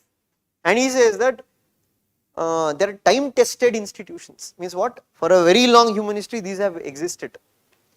Overnight you cannot come and tell I am going to remove private property and I am going to remove family. Why? For Aristotle, private property is an incentive to work hard. Now you tell you are part of soldier class, you will tell you can't own private property, you can't do anything. Why that fellow will have an incentive to work? If you see, usually public sector companies and private companies, largely private companies are more effective than public sector companies. Simple like BSNL and Vodafone or Airtel. Who is more effective? Why? Because in public sector there is no, for in private sector what will happen? You have incentives. If you reach these targets will increase your salary. Something they will offer. But in public sector what will happen? No matter how much hard work you do, it is government's money. So he told, if you take away private property is a sense of achievement of an individual. It creates some incentive for him to work hard. So Aristotle disagrees. He says private property should be there. Family. Now he told what this Plato told, family does not have any role to play in society. Remove family. And he told all the children will be taken away by state nursery. Community mothers will make them grow. But what Aristotle will tell, family's role, what Plato is saying only, according to Plato, family is only needed for reproduction. But he says that that is a very narrow way of looking at the family. Family has a huge role to play in growing up of an individual. If you usually see your personal attributes and your what you can say ethical norms are largely determined by your family. Which family you are born into, how your parents are and how your surrounding is, that will influence your development. So in America they have done one research with respect to what? See, in America they are a bit advanced with respect to handling crimes. In India we are only at reaction stage. What is reaction stage? When crime will happen, we will sit and shout, we will tell one fellow, let us say encounter is done, tell yes, no, that is correct, finish, that is the right way we have to deal with. Yeah, maybe that is you are only sorting out the issue for now. It will not solve the problem. Rape will happen again. Nirbhaya incident happened, no, they were hanged to death, right? Hyderabad incidents also happened, right? It will keep happening. Why it will keep happening? We are only looking at reactive level. We are not looking at why those incidents are happening. Who are those people who are committing these crimes? What is their socio-economic background? Why that fellow is committing such kind of crime? In America they have done it. In Netflix also there is a series on it. What they observed is that who commits these kind of crimes, there is one common thing in most of them is that they have had a very difficult house environment. In house only there will be what the father would have raped the mother, or in their domestic environment will be very bad. So if you see in most of the Delhi crimes are usually committed by the migrants. Why? Because most of the migrants stay in slums. And in slum, what happened when you are from a very small kid, this alcoholism, hitting, beating, wife abuse, drug abuse is highly high. So it becomes normalized to them. So they don't develop any human values. Certain times you like that is Dandupalia gang, how they can commit such heinous crimes. Why? Because for them human values only won't be there. So who can develop those values in you? It is your upbringing. The family what you are born into, your parents will play a key role. That is what we say. Why we say family is important? We say usually in Kannada we say, Taiye Manene Modala Patasha, Taine Modala Guru. The reason is that many things what you pick up, it is in house. So he told what this fellow is saying, family is only not needed, we will build community nursery. So he told all those individuals who grow up in community nursery, they won't inculcate human values. So he told family is needed. So Aristotle told family and private property both are important. Now this is where you can draw a distinction how the background of a scholar will influence his thinking. Plato was unmarried. Plato was not married. Plato was unmarried. He was highly knowledgeable. And he didn't have any interest in material things. Aristotle had a very good family life. Understanding how their personal thing will influence their thinking process. Plato was unmarried. He was not married. He never married in life. Aristotle had a very good family life. And that is why Karl Popper, one fellow is there, Karl Popper. He's written a book called as Open Society and Its Enemies.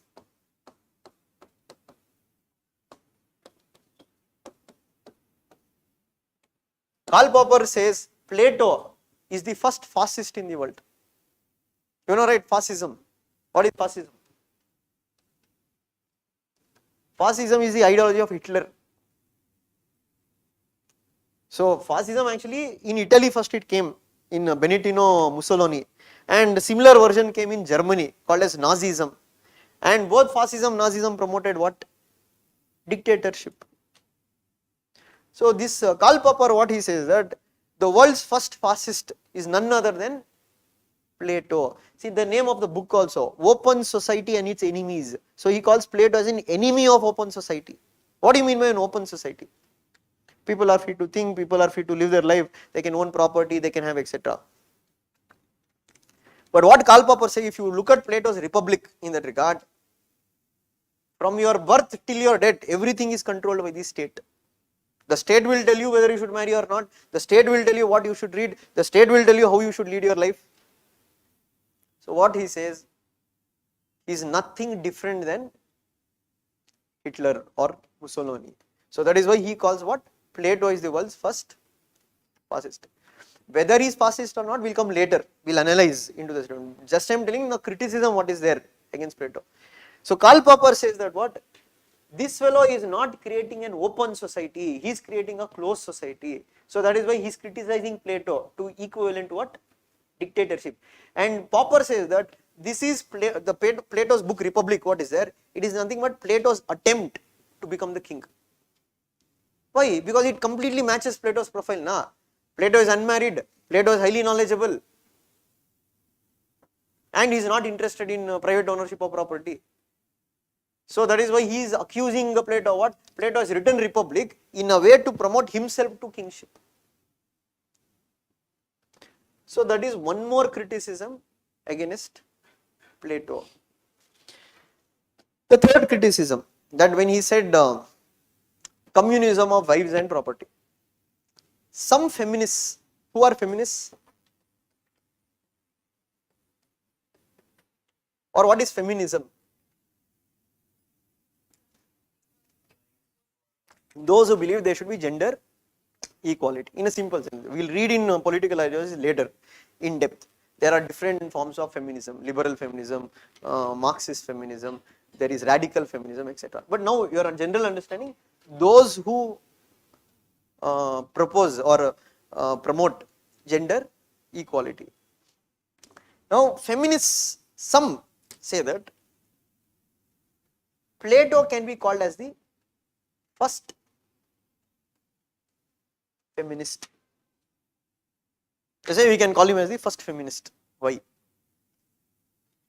Because when you look at his theory in that regard, he does bring gender equality. How? So he says in education, women should be given education. He does not discriminate between man and woman. Second one, he says that even women can become the philosopher king. The concept is not only philosopher king, there is also a philosopher queen also is possible.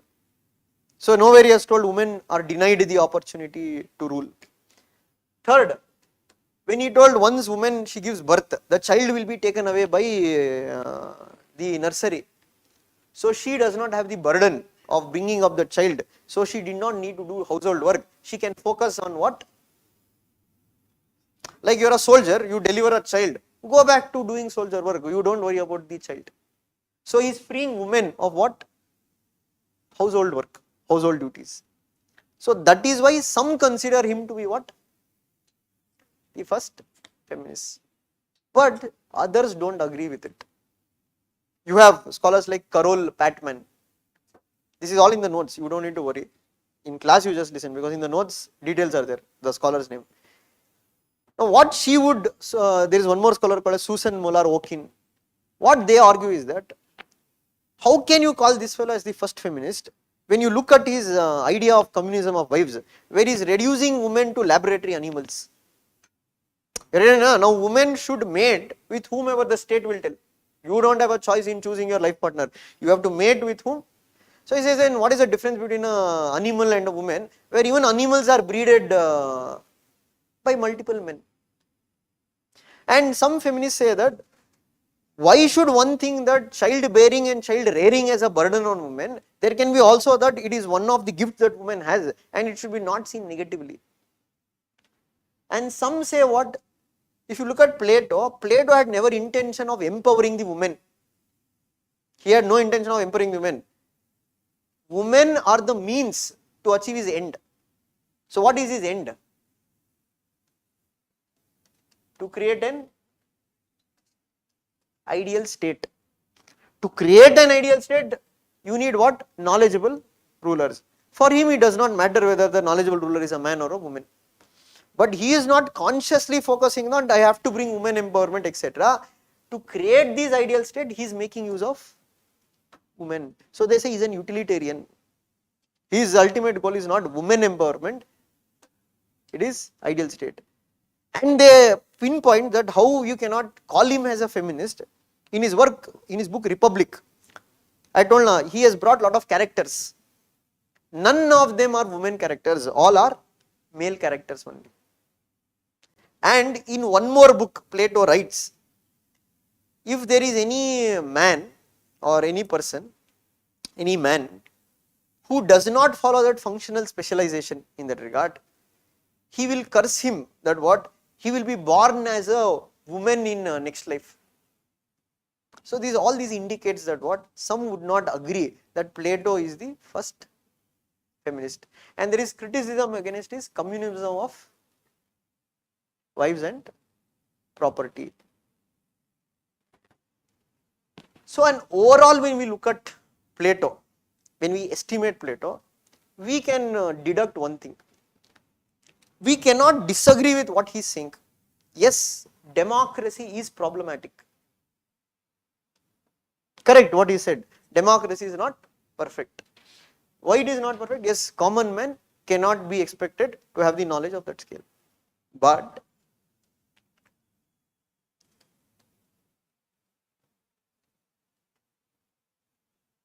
what Vincent Churchill, he says that, you know right, who's Vincent Churchill? Who is he? A British Prime Minister, former Prime Minister. He says that it is true that what he says, democracy may be the worst form of government, but it is the best until we have an alternative. So till today, we have not been able to find an alternative to democracy. Democracy has its own set of drawbacks. But what this fellow is proposing, Philosopher King, that is not an alternative. Why it is not an alternative? We have pointed out now. What are the problems? So what he told, Philosopher King is above the law. But what Aristotle says that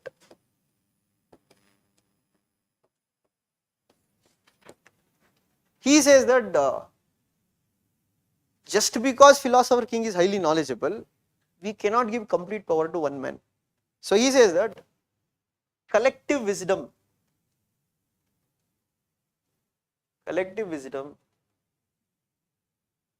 is any day better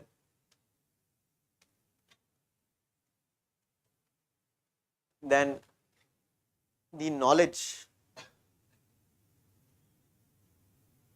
of one person. The other thing is what? Since he is giving all the powers in hands of one person, there is a famous saying that what? Absolute power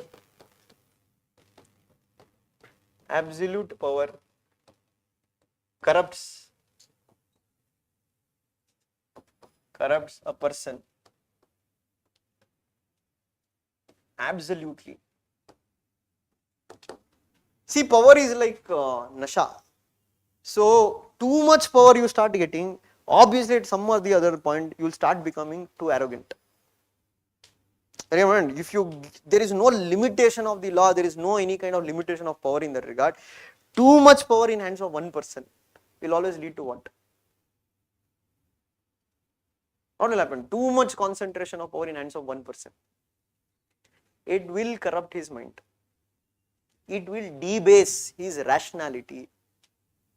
He won't act rationally.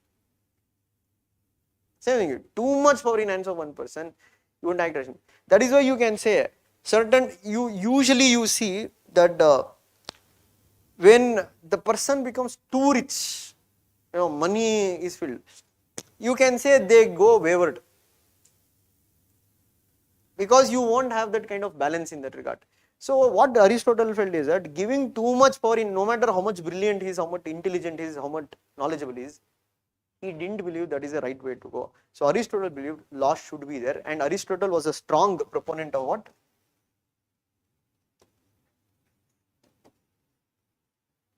Rule of law. And as I said, after Aristotle's criticism, this Plato, in his later books what he wrote, he changed. So he agreed with what Aristotle said and he made a minute change. He told, I do agree that in my first book what he wrote, Republic, that Philosopher King is of the law. So in the later books he told Philosopher King is bound by the law. And later also he changed his ideas towards communism of wives and property because of intense criticism from Aristotle. That is why many times we say Aristotle's best state is Plato's second best state. What do we say? Aristotle's best state is Plato's second best state. Why do we say like that? So when we read Aristotle, you will understand that time what is his idea of an ideal state. So this fellow's ideal state is based on rule of law. It is based on not collective one person ruling. It is based on middle class rule in that regard. And here you can say he says that private property and family should be there. So later Plato changed his ideas in his book Laws. He changes it. He says that now the even what is that, the guardian class, they can have family, etc. So that is why we say this is his second best state. His first best state is what? Plato's republic. So after Aristotle's criticism, he changed, he shifted. That is why we say Aristotle's best state is Plato's second best state. Now holistically, these are the major criticism against what? Plato's ideas. But there is one important idea of Plato we have not yet discussed. That is what?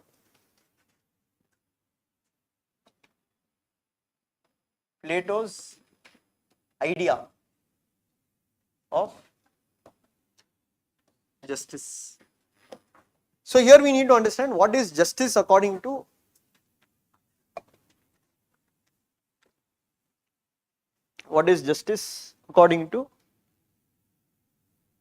Plato.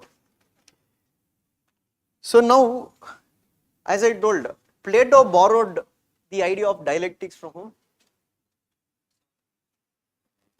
Socrates. What is dialectics? Deliberation, discussion, but it is based on the idea of what? Thesis, antithesis and synthesis. Now in Plato's idea of justice, one you need to understand, he is not speaking justice in terms of law and all, he is speaking justice in terms of moral standards and philosophical approach. So here he says that state is individual writ large. State is individual writ large. What do you mean by that? The keywords, your state is individual writ large. What is your understanding of it?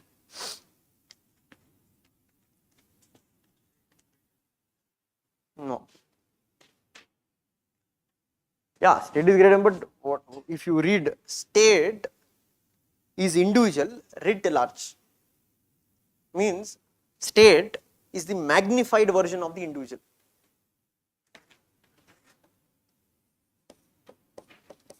If this is the individual, state is the magnified version of the individual. So in a way you can say he is not separating individual and the state. They are telling they are one and the same. Individual is part of the state, but it's a magnified. So what is he trying to say here is that if we link to this his idea of justice, justice is there at individual level also, justice is there at state level also. So he says that the problem with people is that small letters are always difficult to read, big letters are always easier to understand. So he says that in individual you connect to his theory of soul. So what did he tell in an individual? Every soul has three elements: reason, courage, appetite.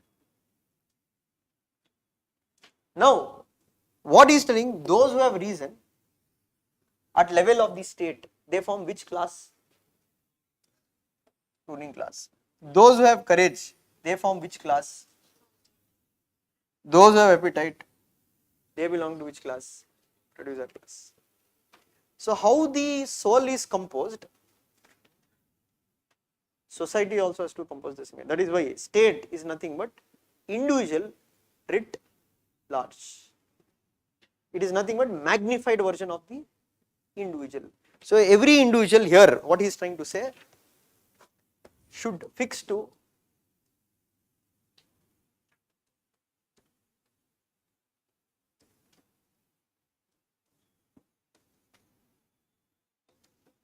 functional specialization. So how a human soul is organized, that is how the society should be also organized. what will happen if there is intermix of work? The society will degrade. There will be injustice. For him, this is justice. And for him, this is one aspect of his justice. One aspect of justice is what? State is individual writ large. So in exam they have asked this question, state is individual writ large, comment. So here you just explain what he means that. But this is one aspect of his justice. That is what?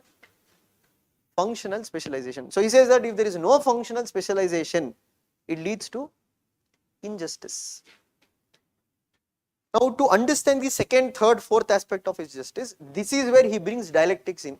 So what do you mean by dialectics in? Through dialogues, through debates, he will tell the idea of justice. You are getting a point? To explain it to people, what is justice according to him, he introduced what? Dialectics. So he has created a character called as Socrates in his book because he was his favorite person. Socrates is having dialogue with others, and through these dialogues he is trying to explain to you what according to him is justice. So one aspect you understood, what is justice? Functional specialization. You don't need to read the dialogues, it is there in the notes. That is only for explanation, but you need to understand the essence of those dialogues. So let us take one dialogue here, a debate between Socrates and a person called as Cephalus. Now Cephalus says, he has two arguments. In one argument he says that justice means one doing his duty. Justice means one doing his duty. Socrates' reply to it was that, I agree with what you say. Even I agree that. So if you have seen Socrates, means it is Plato who is speaking here. Again, in mind, in this book, Socrates is a character. It is Plato who is speaking through Socrates' character. So in the book he is trying to explain what is justice according to him, by creating this dialectics. So Cephalus' argument is what? Justice means doing his one's duty. He says I agree with it. Because if you read that functional specialization, according to him everybody should do their duty that they are assigned. They should not do others' duty. Cephalus says one more thing about justice. He says that justice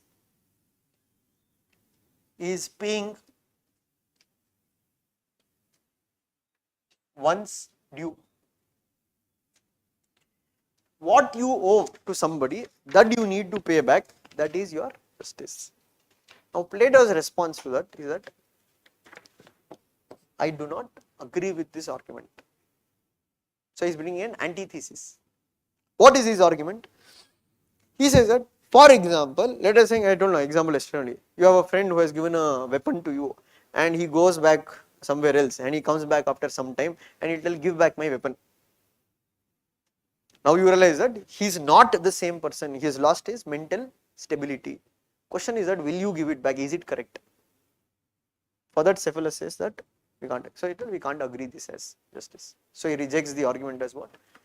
Justice is paying one's due. He does not agree that is part of his idea of justice. Then you have one more character called as Paul Marcus. Now he says that what? Justice, according to him, according to Paul Marcus, justice is doing good to friends,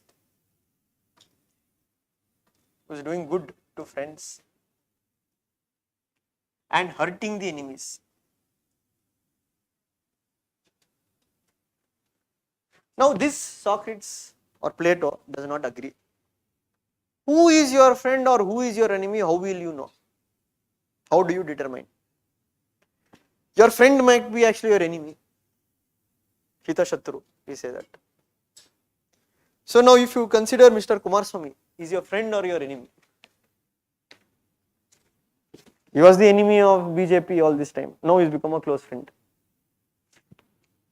So according to Plato, you cannot determine who is your friend or who is your enemy, and the idea of justice cannot be based on doing good to your friends, bad to your enemies in there, because first of all, you cannot determine who is your friend and enemy. So he says that according to him, justice is not doing good for friends or bad for enemies or hurting the enemies. He says justice is an idea which is doing good for all. So what is his response is that he rejects this argument and he says that justice involves doing good for all. And there is one more guy called as Tharismachus. He says that justice is always in the interest of the strong.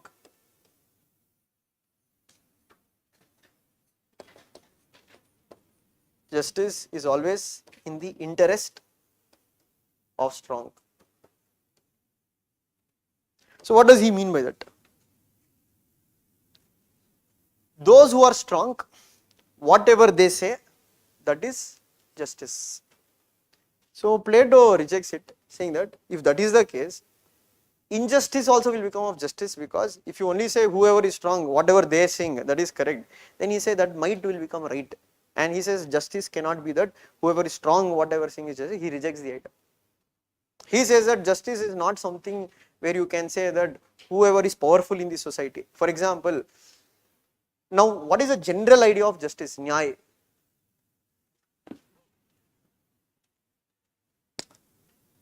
Plain and simple, now most of you want to become civil servants. Why you want to become civil servants? Fame, name is all there, but along it somewhere one part of you says that I want to do something for the society, I want to give them justice.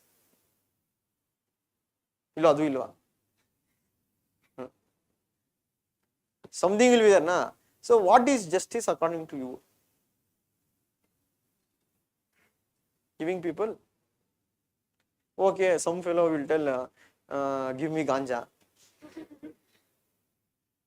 No, you will tell, you need ganja, give me, supply me ganja. You can't give people whatever they want. Okay, she's telling equal opportunity should be given. Agreeable, one point. What else? Because she's saying that equality of law should be there, that can be justice. So for example, now we have fundamental rights, na? Equality of law is there. But do you think justice is there?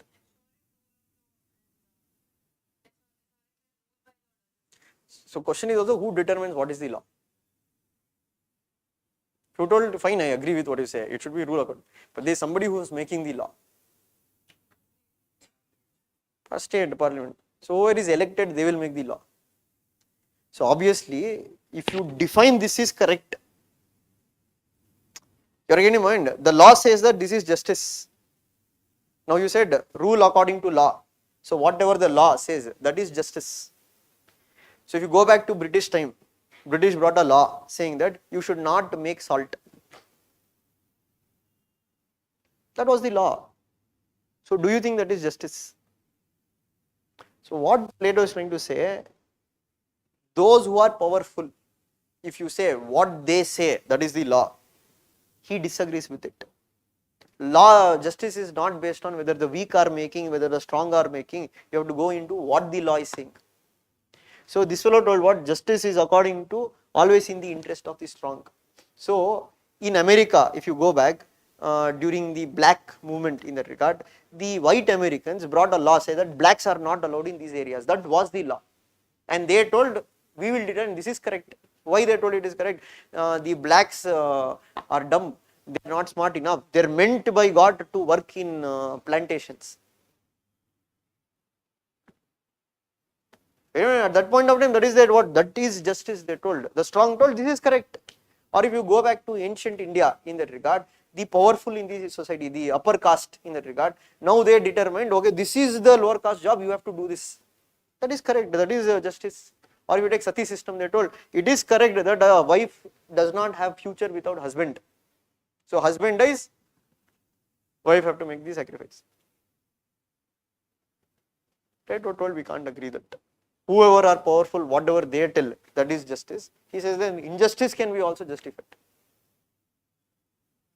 And just because who are powerful, what they are telling is correct, according to Plato, that is not justice. He says if you go by that logic, then many injustices will be justified. Plain, in America, the white were powerful. They said blacks do not have any equal status. Or you go into ancient India before social religious reform movement, they told women should practice sati. That was accepted as correct. So that is why Plato says that justice cannot be based on the idea of what the powerful will say. If you go according to what Tharismachus is saying, then might will become right and injustice will become also justice. So that is why he says that justice is he disagrees with it. He told powerful, those who are powerful, they made certain laws and they made certain laws of justice to suit their interest. See, end of the day, who makes the law? When you say the rule of law, question is who makes the law? See, today in India it's different. Today we are a democracy. People have voted, they have gone to power, they are making law. During British time where there was democracy, the government made the law. You have to follow what the law said. That does not mean that no, that is justice. So that is why Plato disagreed with the idea of Tharismachus. For that he said that might cannot be right and that we cannot accept the idea of thing. And he told to understand the idea of justice, we need to understand the idea of God. To understand the idea of God, what you need? Knowledge. Only then you will be able to understand the idea of justice. And he says that justice cannot be the basis for domination. Justice is the basis for peace and harmony. Because what Tharismachus is telling, whatever the strong they are saying, so that is nothing but domination. So what he told, justice cannot be a source of domination. Justice is based on what? Foundations of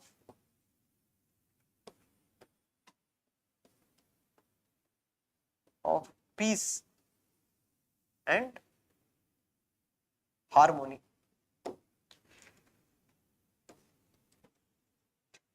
And you have glucon.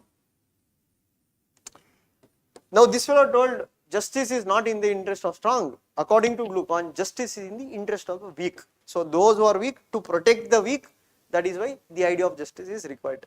So glucon told what? Justice is in the interest of the weak. So according to him, what is the theory is that the strong can dominate, the strong can tries to dominate others. So those who are weak, they all came together, they came out with a thing saying that we will enter into a contract with the strong, say that there should be something to protect us. That is the idea of justice. But Plato rejected this idea, saying that for him justice is not a contract. Justice is not in the interest of the strong or interest of the weak, justice is in the interest of all. And first of all, justice is not man-made. We cannot make what is justice. He told justice is already given by God. It is already in our soul. But we need to have that reason to understand that what is the idea of justice. So for him, justice is natural. Justice is natural. It is not a contract.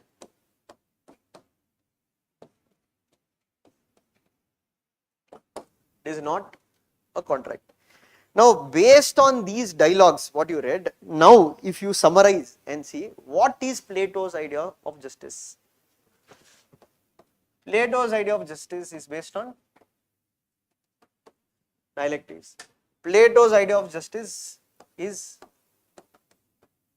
philosophical in nature.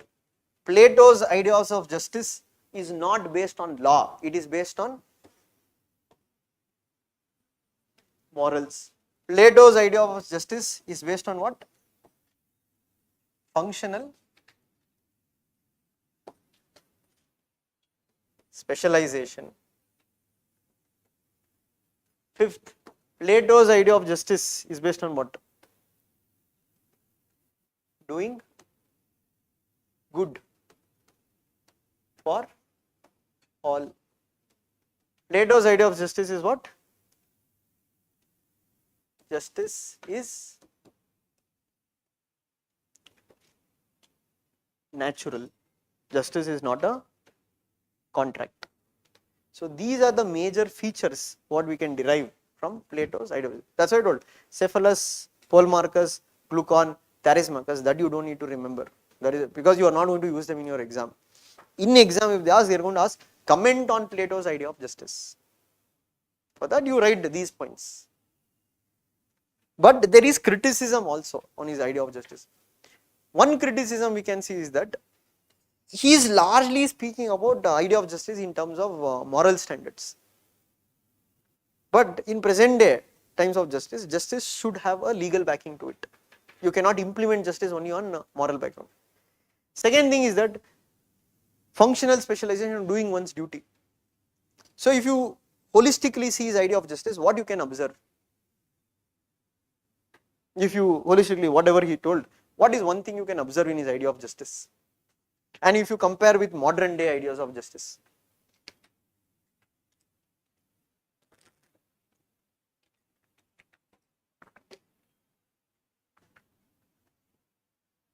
These are the features I am asking you to deduct. If you compare modern day idea of justice and compare to Plato's idea of justice, one difference you can observe, modern day idea is based on law. His idea is based on moral standards. That is one difference. What is the second thing you can see comparing to modern day idea of justice and his idea of justice?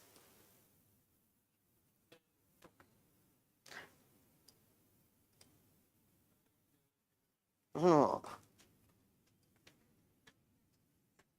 Principle of? Is it there or is it not there?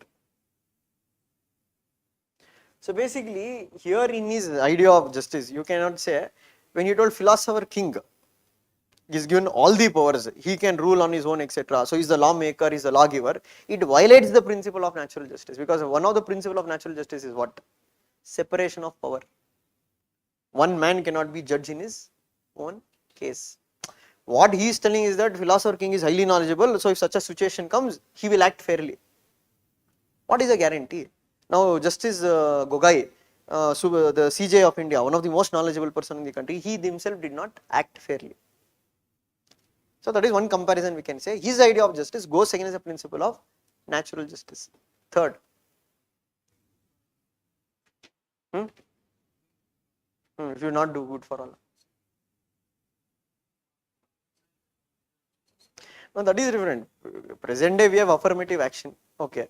The same point what you can tell is that his idea of justice never spoke about the idea of social justice.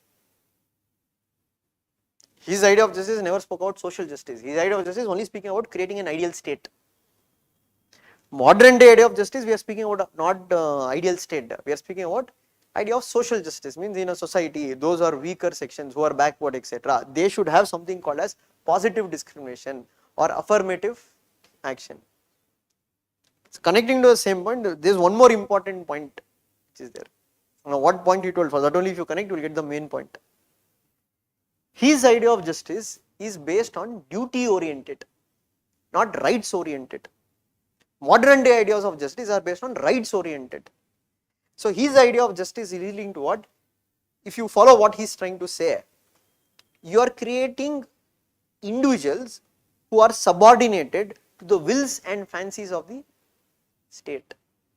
Means modern day idea of justice, we say that the state should be the means, individual should be the end. But according to his idea of justice, individual is the means, state is the end. So that is one thing what we can look at his, it does not speak about rights, it completely speak about duties that you have to perform. His idea of justice is duty oriented, not rights oriented. So again, mind. So this is all there in the notes. Why I am telling is that in exam they won't blindly ask you write features of justice. Don't expect that question. What they will ask is that critically analyze Plato's idea of justice. So in your answer, what you have to write? First you write who is Plato, mention his works. Okay, have one or two, three introductions. Again, mind. have pre-prepared introduction, because scholars you can easily write whatever question they ask, you can introduce with the scholar's name.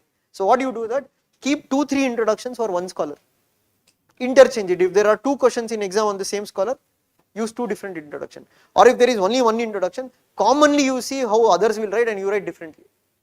So generally what people will write, Plato is considered as the father of political philosophy. He has written 3 important books, the Republic, the Laws and States. These are general introduction most of the people will write.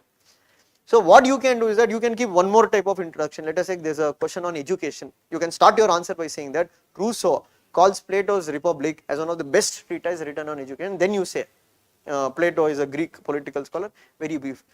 And your size of introduction will also depend upon how many marks they are asking in the exam. If it's a 20 marker question or a 15 marker question, because in optional, in political science especially, 10, 15, 20 marks are asked. Okay, so if you take first question and fifth question, they are all 10 marker question, 10 into 5, 10 into 5. All other questions are what? 15, 15, 20.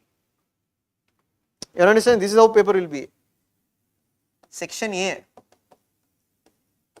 first question will be 10 into 5. So it will have 1A, 1B, 1C, D and E. So this will be all 10 mark question, compulsory, you have to attend. Then you will have 2A, B, C. This will be 15, 15, 20. So same 3A, B, C, 4A, B, C. So fifth question will be what? Similarly this way, 5A, B, C, D, E, 10 into 5. So 1 and 5 are compulsory. So in 10 marker question, don't write big introductions, because space will be very less. They won't only give marks for introduction, they will also give marks for content. So in 10 marker questions, write smaller introductions, briefer introductions, don't give too much detailed background and all. But if it is a 15 or a 20 marker question, here you can write introduction and give a background to the thing, then go into the question. So what will happen sometimes in 20 marker, you will feel that content is very less, but you need to fill in the space. So what you do is that explain, give a background, why that flow gave that theory, etc, etc. That you will understand once you start writing. So in a 10, that's what I told, for every scholar, what you can do is that you can pre-prepare 2-3 introductions, and depending upon what is the question, time is also saved. Why? Because you already ready to know introduction, what to write. Got it? And in every question, what you write, there should be, in a 10 marker question, at least one criticism or counterpoint should be there. It is a 15 or 20 marker question, you can increase the number of counterpoints. So your answer should be like this. Introduction. In body, let us think that the question is carrying a statement. For example, let us say that no law or ordinance is mightier than the knowledge of Philosopher King. So in body, you will be writing the thesis. Thesis means what? Explaining the statement, why that flow gave that statement, what that statement means. Then you will be writing what? Antithesis means what? Criticism. So arguments of Aristotle. Then in conclusion, you are going to bring what? Your analysis. You should bring your analysis, not somebody watching. You have to tell what. In modern day world, we cannot go by what Plato has said, because giving too much power in hands of one person, we can say absolute power corrupts absolutely. So that is why we say in modern day, many constitutions, they follow rule of the law. Getting a point that how to write an answer. So this you will have to practice a lot. Now what we have done is the theory. Theory part we have done. What is communism of wife and property? What is theory of forms? What is theory of justice? What is that? Philosopher King. His views on law. These are all the theories. So questions in exam have come largely only these parts, that you don't need to worry. So whatever class notes is there, just stick to it. Don't add any more additional content, not good, because you are going to write, see, you are going to write 150 word answer. You are understanding? Let us take Plato. Possibility asking on Plato is only one question. Either it will be a 150 word or a 250 words. So no answer you can write above 250 words. And Plato is one among the thinkers. So probability every year they won't ask about Plato. Maybe 1 year they will ask about Plato. So what many students mistake they will do is that, now I have seen students for Plato itself reading 85 pages. Waste of time, waste of energy, not marks oriented. You just read class notes, then when you make your short notes from it, that time you refer some other material for additional quotes, etc. Nothing else. See, here only quotes are plenty. What will happen in this thing in UPSC? We say FOMO, fear of missing out. We just keep looking at other things. Okay, somebody is doing that, somebody is doing this. I will do that. FOMO will not get you marks in exam. Plain and simple, one material multiple times you have to read. Any value addition, what you do, you just add it into it. If you see, sometimes you will come across good articles, okay, good content, that you can add. And also be conscious of fact how much you can use it in exam. Whatever content you have collected should not go into waste paper. See, the logic is that, let us say you have 100 pages notes. In that, how many words you will be writing in the exam? Take 150 words, 5 questions, it will come around 600 words. So the whole paper only you take, it will be not more than 4,000 to 5,000 words. So that's why I am telling, if you read a lot, what will happen? Obviously you will have less clarity what to write. If you read limited content and repeated number of times, you will have greater clarity what to write. And in exams, marks is not scored by which material you have read. Marks is scored based on what you have written. So what you do, you have to read the material again and again. But ultimately you have to make your own short notes. So you have Utkarsh Dwivedi.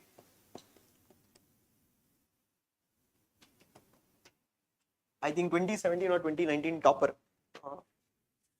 2019 I think so, PSIR. So he has a blog. In his blog he has uploaded all his notes, short notes for what he has done for exam. His notes is pretty ideal. Means that much content if you have, that kind of short notes you have, it is easy to replicate in exam. So you can refer his blog, but I am not telling you download the notes and only read that, because you won't understand. When you can do that is that when you have read the whole syllabus in that regard, that time you can download his short notes, then use it as what, maybe to add or to reduce something. But what many students will do is that, now anyway sir has only told short notes now, today only I will go read short notes, my process is ended, why should I?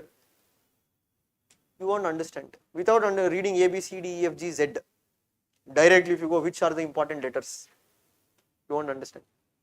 Same thing, and prelim students will come and tell, polity, tell me which are the important chapters.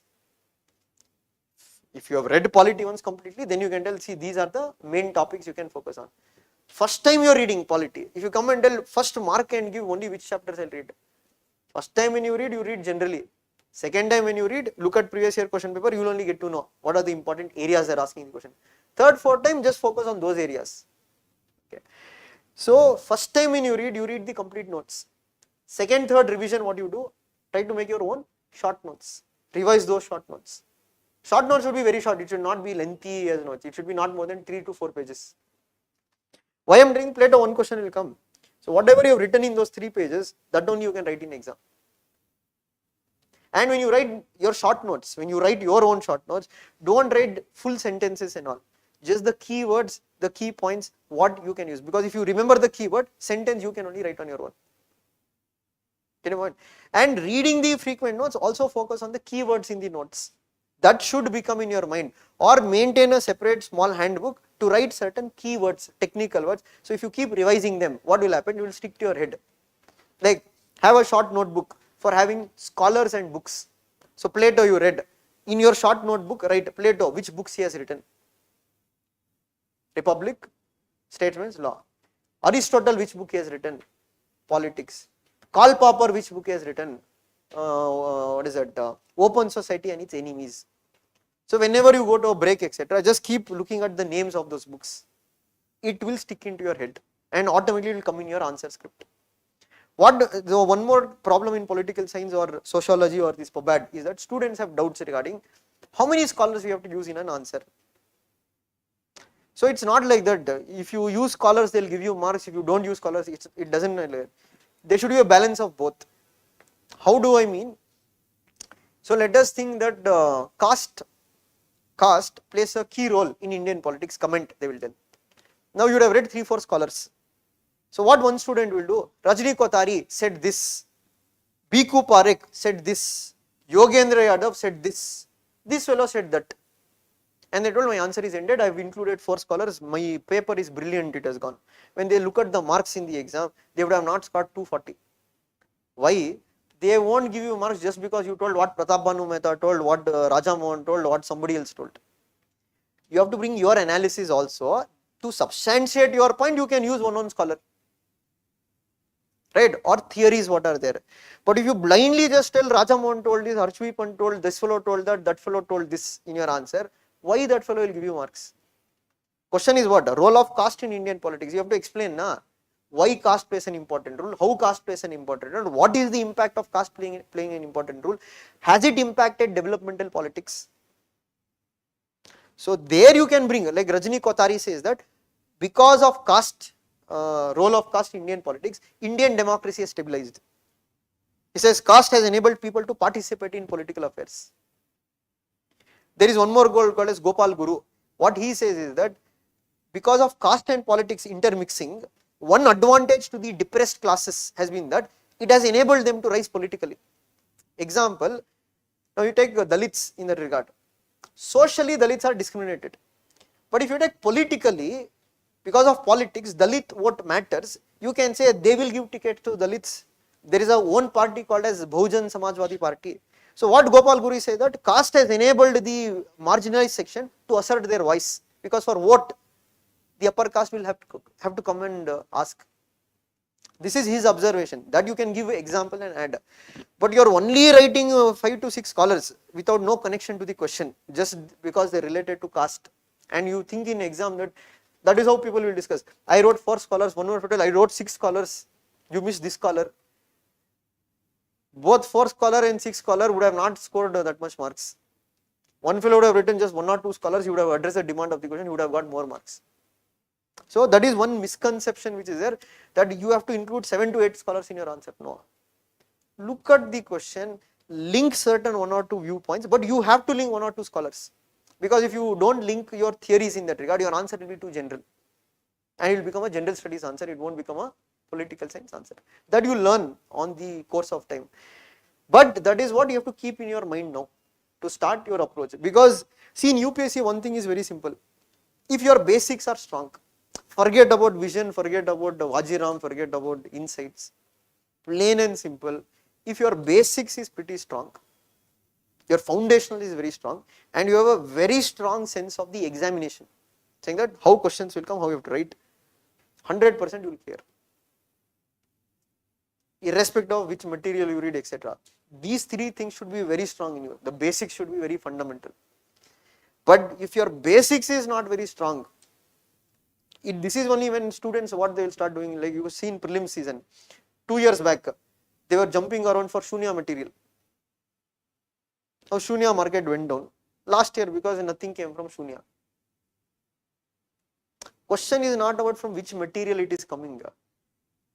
Though see, there is one of our test series student is there, Saurabh Narendra. He got into Indian Police Service last time. So this time also he is given interview. This is his 3rd interview. So I have seen that fellow from 4 years. All 4 years he has given interview. All 4 years he has cleared prelims. This year also, after becoming Indian Police Service, because he was busy with that felicitation ceremony, etc., etc., he prepared for prelims only 10 days. Just 10 days. Still he cleared prelims. Why? It's not because he read any material or last moment he read, because he had not even read current affairs, because there was no time only for him. The thing is that basics are very strong in him. So when you look at prelims question paper, what they will do in prelims most of the times is that they will add lot of things into the question, but they are checking that are your fundamentals are very strong. So for example, last year they asked one question about what is that, scheduled area. They told scheduled area, president will issue an order. Scheduled area, the highest block is what is it, district. Highest administrative unit is a district. Lowest administrative unit is a block. Block means group of villages. Third statement they told CM will give report to Home Minister. Now you can think, sir, where to read all so much in anyway in Lakshmikant, all those details are not given. It's not given. Two details are given in Lakshmikant. One detail is given in Lakshmikant, president issues an order. Second detail, you don't need to read anywhere, you have to use your common sense. In any district, whether it is a 5th schedule district, it is a non-5th schedule district, always in a district, the highest administrative unit will be a district, the lowest administrative unit will be a block. They are only trying to confuse you or trying to, add extra things, saying that in a 5th schedule area, what is it? Plain simple, there will be a difference with political formation. There won't be any difference with administrative formation. Right? If you take Chhattisgarh or Jharkhand, even in a 5th schedule area and outside a 5th schedule area, the administrative units will be the same. Only that extra they'll have tribal advisory councils, etc. So administrative block is a district only. The highest administrative unit is a district. The lowest administrative unit is a block.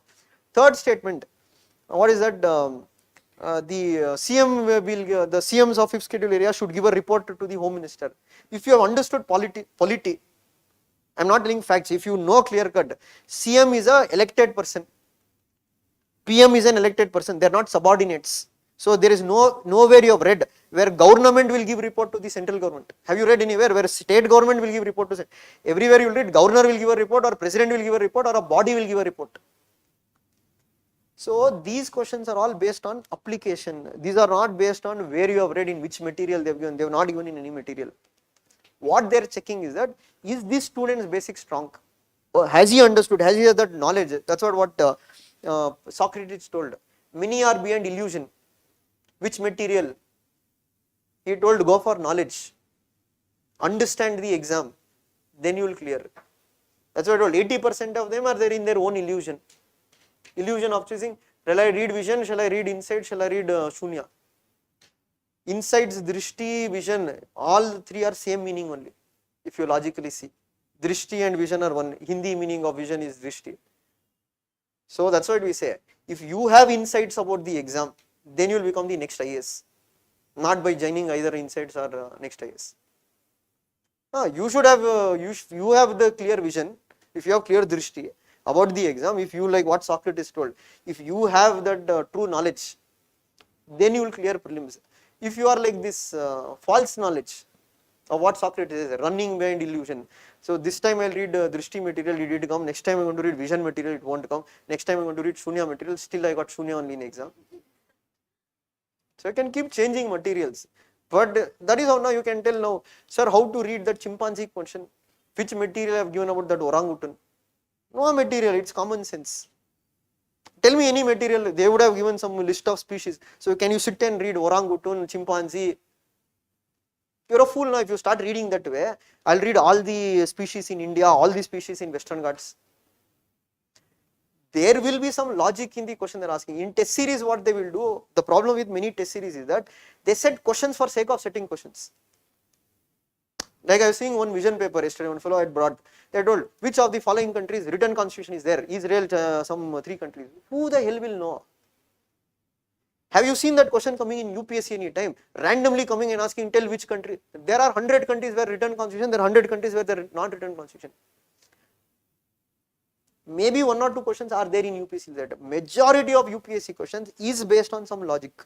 Or if they are asking that question, there is some issue behind it. In 2019, they asked about preamble. They asked, in India's original preamble, what are the original words written? I think 2020 or I don't know which year. Why did they ask that question that year? Because there was a huge controversy over that issue that year. Because the Indian government released a preamble photo on Twitter or something, which carried the word, India is a sovereign democratic republic. It did not have the word secular and social. And now everybody started jumping around, they have removed off secularism, etc. The government then gave a clarification that don't jump your start. We have just given the preamble which is originally that has been documented, that we have released, that's it. So in the original thing is sovereign democratic republic. That question appeared in that year. So when they are asking questions, they are not blindly asking questions. So you know, the examiner will open the book, in pinky, this will give in this year. They are not asking, they are setting a question in a way. There are certain logic what they are using. So you need to see that what is the trend they are asking. You need to understand what is the logic they are asking. So many questions, what it will appear to you is it's very difficult. But if you go into the basics of those questions, you can get the answer. Finance Commission also they've asked last time question, which of the following parameters are there for devolution of funds? What they've given, ecology, demographic performance, income tax collection, stability of the government, and what is that, governance reforms. There are two ways of answering this question. A person who has studied, Pakka has studied, he has studied 15th Finance Commission in detail, he knows, he will answer the question. Now here comes a candidate who has not studied. He knows about Finance Commission, he knows, but he doesn't have clarity. But still you can answer that question if you are logically very strong. That's what I told. If your superficial knowledge, it won't work. If you are logically strong, when they want to distribute something between these states, even logically, you need some parameter that can be measured. You cannot have a parameter that is not measurable. So if I am telling if they are going to tell, we are going to give funds based on stability of the government, how do you measure the stability of the government? Is Karnataka government more stable or Himachal Pradesh government more stable? You can't tell that. Karnataka government tomorrow also can go if 60 MLAs resign and go away. You can't measure stability, you cannot measure stability, it can't be a parameter. Governance reforms. If you tell income tax collection, that is one specific. Governance reforms as a whole, what is governance? So answer is only three are correct. Ecology, you can measure. Tax collection, you can measure. Demographic performance, you can measure. So that's why I told. Why that people like Saurabh Narendra, they clear every year. It's not that they have read everything, but they are logically very strong. And where they spend most of their time solving previous year question, trying to understand how the questions are coming, what is the logic I have to use. So that's why I say they come under what? The Socrates true knowledge. Majority of students are what? Like what Plato told, illusion of knowledge. They are only illusion that this material is there, this test series they are asking like this question. Same way, every year you ask same answer they'll give. Sir, this time CSAT they gave off like this, gone. This time questions they gave off 2 only, 3 only, 1 only, sir, gone. Next time I did not read ancient history, medieval history, sir, gone. Question is not gone because you have not read ancient. There are 85 other questions you could have answered. The question is gone because you have not done your basics well. Plain and simple. ನಾವು ಕನ್ನಡದಲ್ಲಿ ಹೇಳ್ತೀವಿ ಪುಣ್ಯಕ್ಕೆ ಆಗದೆ ಇರೋರು ನೆಲ ಡೊಂಕು ಅಂತ. Clear ಆಗದೆ ಇರೋರು, they'll blame UPSC, they'll blame academies, they'll blame material. Anywhere UPSC has they've given a contract that we are going to pick questions from Vision 365. Have they? Oh, plain and simple. That's why I told. UPSC won't set their papers according to what people want. So that's why I told. Here also, plain and simple. Go to the basics, understanding the basics. Don't worry too much about current affairs. Current affairs is overhyped part of UPSC. Stick to the basics. If you are good in basics, you can read current affairs pretty easy. Understood? So tomorrow we'll continue with Plato only. Means we'll solve few questions on Plato. Then we'll go into Aristotle.